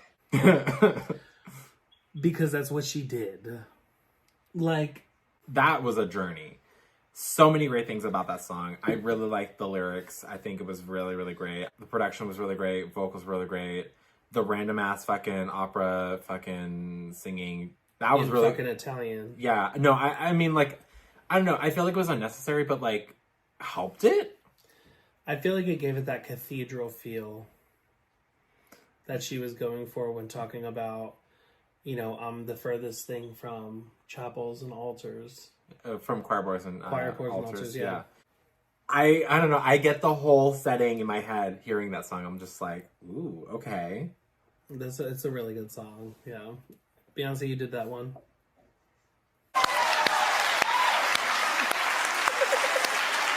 Next is spaghetti. Genres are a funny little concept, aren't they? Yes, they are.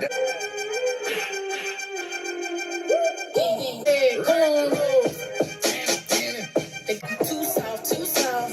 It's salty, they shooting like curry. One hand on my holster, just pass it to her. Keep the color, break the rules. We gon' ride, we ain't gon' tell the truth. If this is about Nicki Minaj. Please don't play with me right now. The cooking up them chickens extra leg, but I ain't even trying to kick it. Cunty country petty petty petty. All the same to me, plain Jane spaghetti. This bitch. This bitch. First of all, I'm pretty sure Plain Jane, the drag queen from RuPaul's Drag Race season 16, is gonna be thrilled. Yeah. No, it's not true. You are very ugly man. Fuck. I don't know who she's talking about. What? Because supposedly she's talking about Nicki. But if she's not talking about Nicki, bitch, who the fuck is she talking about? Who done fucked up and said some shit? I just can't get out. All the same to me, plain Jane spaghetti, no sauce, no sauce. I was like, damn. Fuck, dude. Spaghetti, definitely a good track. Yes, agreed. Was much needed after that daughter. I feel like everything is playing well together. We're now at track number 13, Alligator Tears.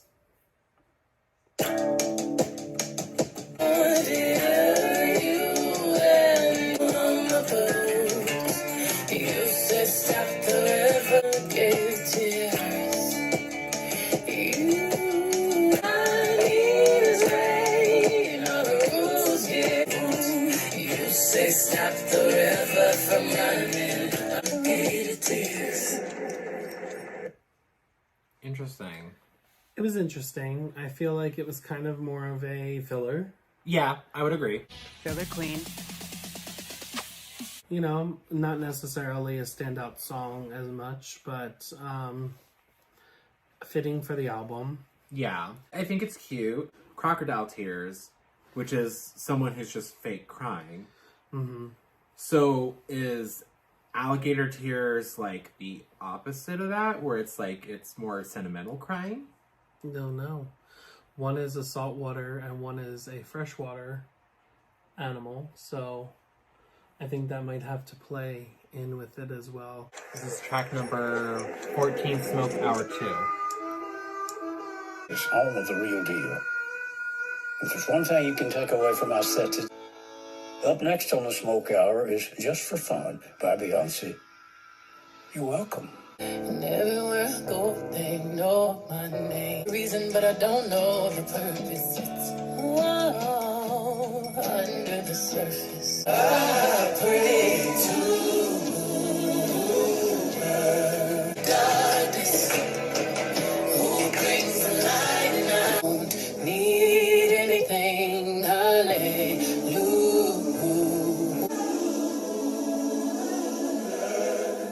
Again, I honestly feel filler.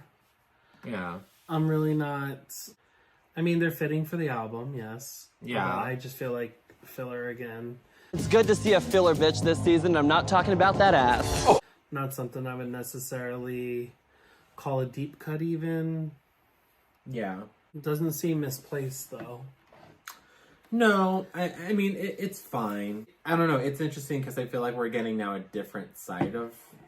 we're getting a different... Getting of the ballads. Yes, but I was going to say we're getting more of a different tone from her.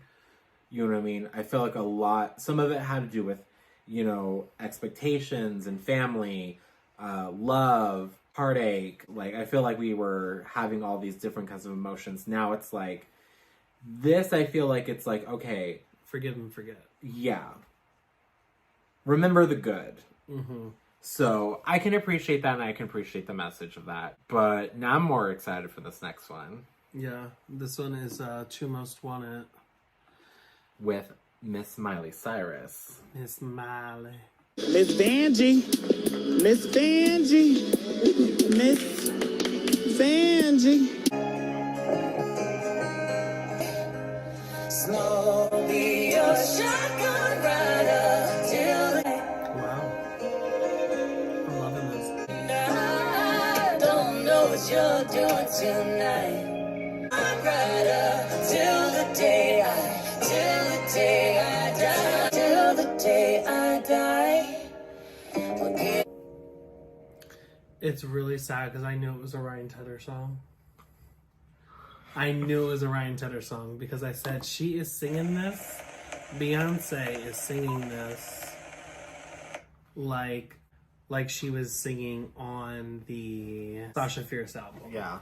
Like, I was like, she's singing this a certain way. It was cute. I really liked it. Yeah, no, I really like that. That was really cute. So Junior said, people say that this is about best friends.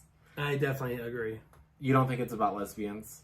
Lesbian rights. Hello. Lesbians. Lesbian. It could be about lesbians. But it definitely gives that best friend vibe, that unconditional love, no matter what. Like, I got your back, ride or die. I promise. Can we just talk about how their voices blended so beautifully? I did not realize pretty. I did not realize, like, I needed that. You would think that there are just certain artists that, like, you just don't know. It's like what Mariah said, like, I just don't know how, like, you know, if we did a song together, how that would sound. I mean, I'm not sure how that would sound. You know, it's sometimes, no, sometimes it's like that. Sometimes it'd be like that because it's like, you just don't know because, like, you can't. Very true. Very true. Because I'm sure, like, you know, when you want to work with someone, you want to work with someone who's gonna, like, not only give their all, but, like, you know, it's the bill. It's got to fit something, right? Beyonce and Miley, again, did not think that those would be the two people that would just blend so well together, but they do, and it's amazing. I love it.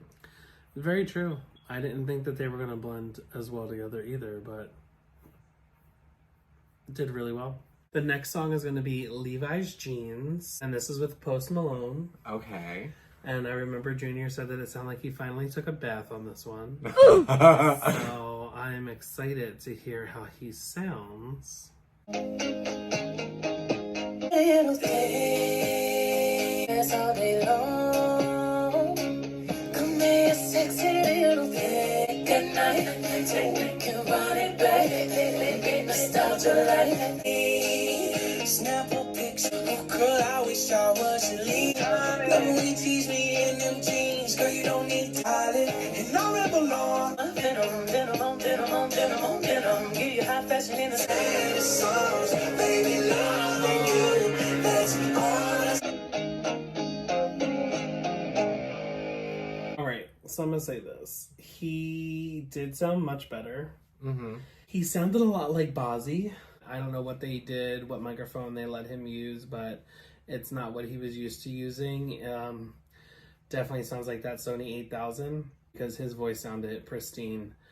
The production on this is amazing. I do like the song. What I do kind of like and yet dislike is, like, these features don't overpower Beyonce. They feel fitting for the album, but it still feels like a passion project. Yeah. This feels like something that she was wholeheartedly, passionately in love with the concept and what she wanted to do. It's very cute. I don't know. I feel like it was fitting. I feel like he came in where he needed to come in. She had the whole first half of the song by herself, and then she finished the song with him. It was a typical feature. Yeah. He did sound nice. I like that. The song itself is very cute. Let me go. Mm-hmm. It's been telling me to settle down. I hope that God knows that I'm in need of help right now. Oh, I like that melody choice.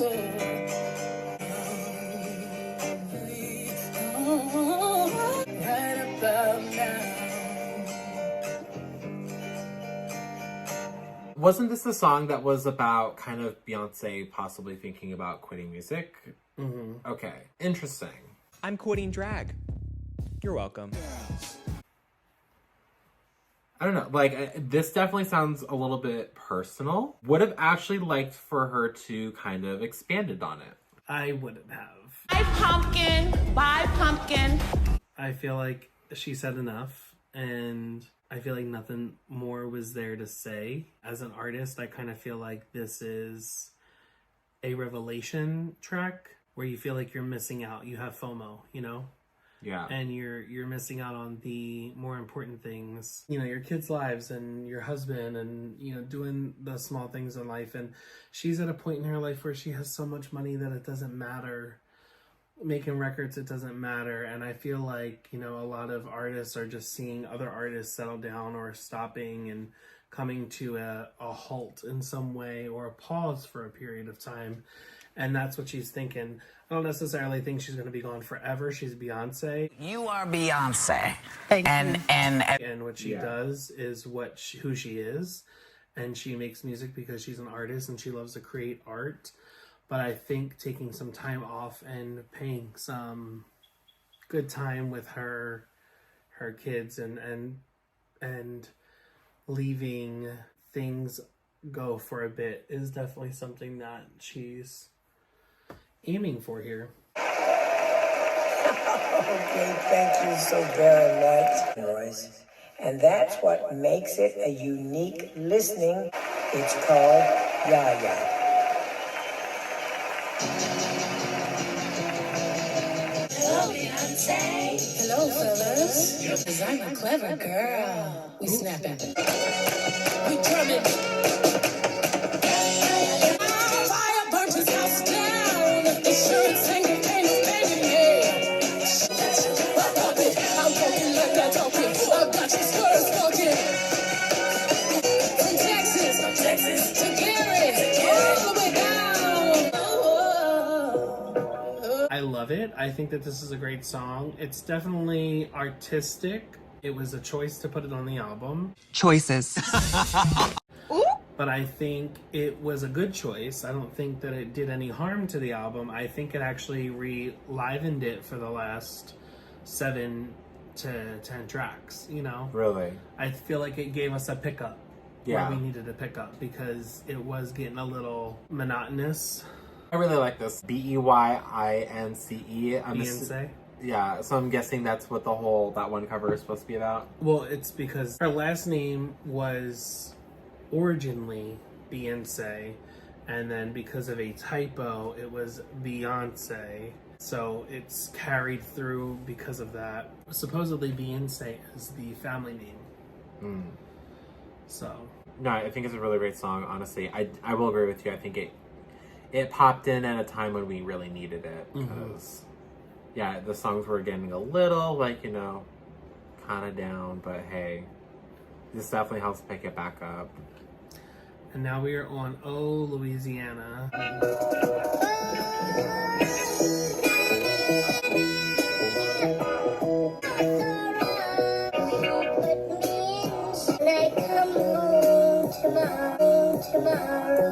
Okay. Good interlude. This is Desert Eagle?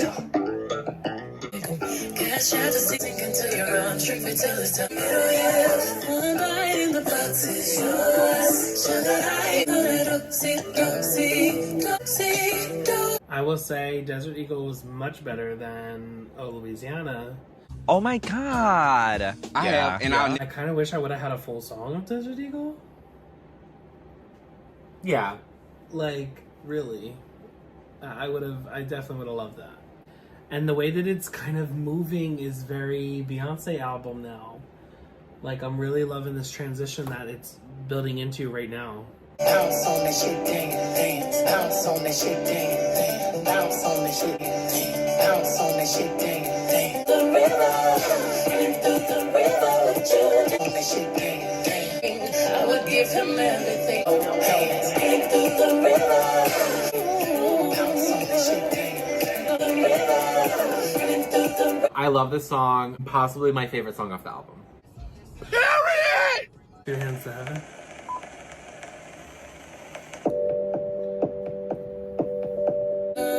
Summer flings on your bedside. Slip into my drinks. Candy, apple, green, candy. God only knows why, though. Why, though. Hey, my whole grip, my grind, and taste this wine. I'ma taste what's mine. So let's do this and make sure for you and I. Interesting. Loved it. I really do like Pepsi. Really? What's your I favorite really kind? do. It's more R&B. Mm-hmm. It's definitely more R&B. Oh, And supposedly she wrote this by herself. Wrote and produced. Cowboy Carter, time to strike a match and line. You stole him from me. I hate giddy up, back outside. I'm on the road. Giddy up, hey. When the sun's gonna hide it, riding like a drive. I am such a tyrant. So hypnotic. I am such a tyrant. Sorry, some just the divine. Teach me how not to cry. I'm alright, make it look so good. Cowboys justify it. Now tell me how. Giddy up. Okay, hold up. That's the second best song on this album. Yes! Yes!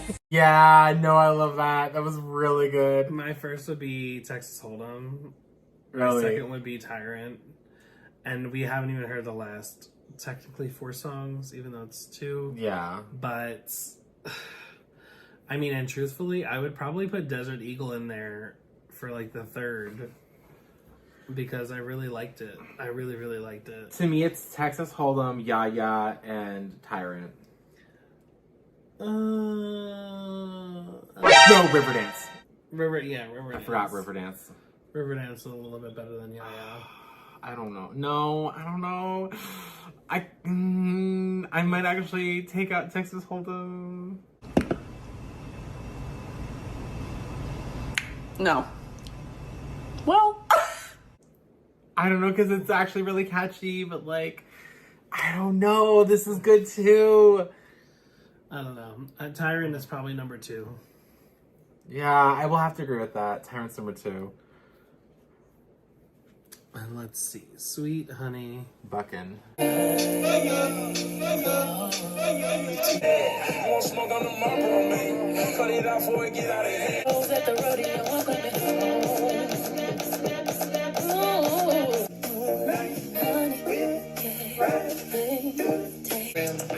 He was just going in. Fuck it, do it again. Bucking. That was good. Yeah. Definitely close to number 1. It's in the top 5, I would say, I think, for me. Oh, wow.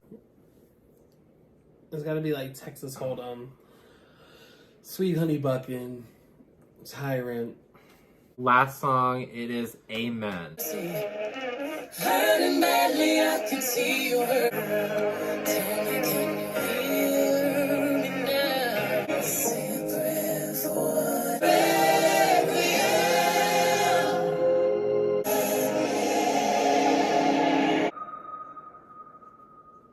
Definitely gives Act 2 or Act 3 follow-up. Yeah. Overall, this album was really good. Yeah. A great way to end it. The way she started it is the way she ended it. She ended it on a reprise. I think that's great, especially for a country album. And a modern country album that has a old nod to it. I think she did really, really good. I really do. I think this album was definitely... She worded it correctly. This is a Beyoncé album, and this is like her take of a country album. It's not necessarily a country album, and I think that's great that she said that. But I think this is a great body of work. If I'm comparing it to Renaissance, I would definitely take Renaissance over this. Just, artistic choice. There are some songs that I love on this. There's some songs that I feel like are filler, but they're fitting for the album. I do feel like the interludes were perfect and that they needed to be there because I just feel like it kind of creates that film. Yeah. That old cowboy rustic film to kind of like flow. I do love the whole radio though, because it's a nod to they won't play her on country radio, so she created her own fucking radio. Yeah. And that's pretty dope. Yeah, I think that this was a great album. I would probably rate it all over the place. My total rating for this, if I'm going off of her catalog, seeing that B-Day is probably my favorite album. And 4 is my second favorite album. And then Sasha Fierce. I would probably say that this would be like a 6 or 7 out of 10. Okay. Overall. It wouldn't necessarily be on my top 5 albums by Beyonce. Yeah. But, because I think Renaissance kind of fills out that top 5. But I do like it. I will actually say I'm more the opposite. I feel like that I like this more than I liked Renaissance, especially first initial listen. Might need to go back and listen to Renaissance, see where my feelings are at with that. Maybe it just needed to grow on me a little bit. Bitch, I hope the fuck you do. You'll be a dead son of a bitch, I tell you that. Yeah, it's her own version, her own take on country music, on, you know, just putting an album together, using a genre. Like, at the end of the day, like, do I think that this is gonna be like, yeah, I would say like there's maybe like 3 or 4 songs off this album that are like a filler to me, but I still think it helps like flow with the album. It's not bad at all. Now, will I say is this like one of the best Beyonce albums? No, I don't think it's top 5 for me. We'll definitely agree with you on that. I think that like it's not a bad album. It's a pretty good album, and I'm definitely excited to hear the rock version of Beyonce. I want to know where we're going to go in that. Because, I mean, listen, you could go in many, many, many, many different directions in that. So I want to know how we're going to explore this. And we're probably going to hear this in about, like, 6-7 years from now. 10 years. Not 6-7 years. I think Beyonce did great. Congratulations to her. I just think that this was... It was a solid effort. And I think it paid off. Yeah. Yeah. It's definitely not the second worst album of the year, which was Taylor Swift. But what was the worst? Jennifer Lopez? Dua Lipa. Oh. Dua Lipa, I'm sorry. Dua Lipa's album. And I think it's because there was no departure from her first album. Oh, that was also one of the ones that we were needed to listen to. So yeah. This will be interesting. No, this has been great, though. Okay, have a great night. We really appreciate it. Y'all come back now, you hear? Y'all come back now, here.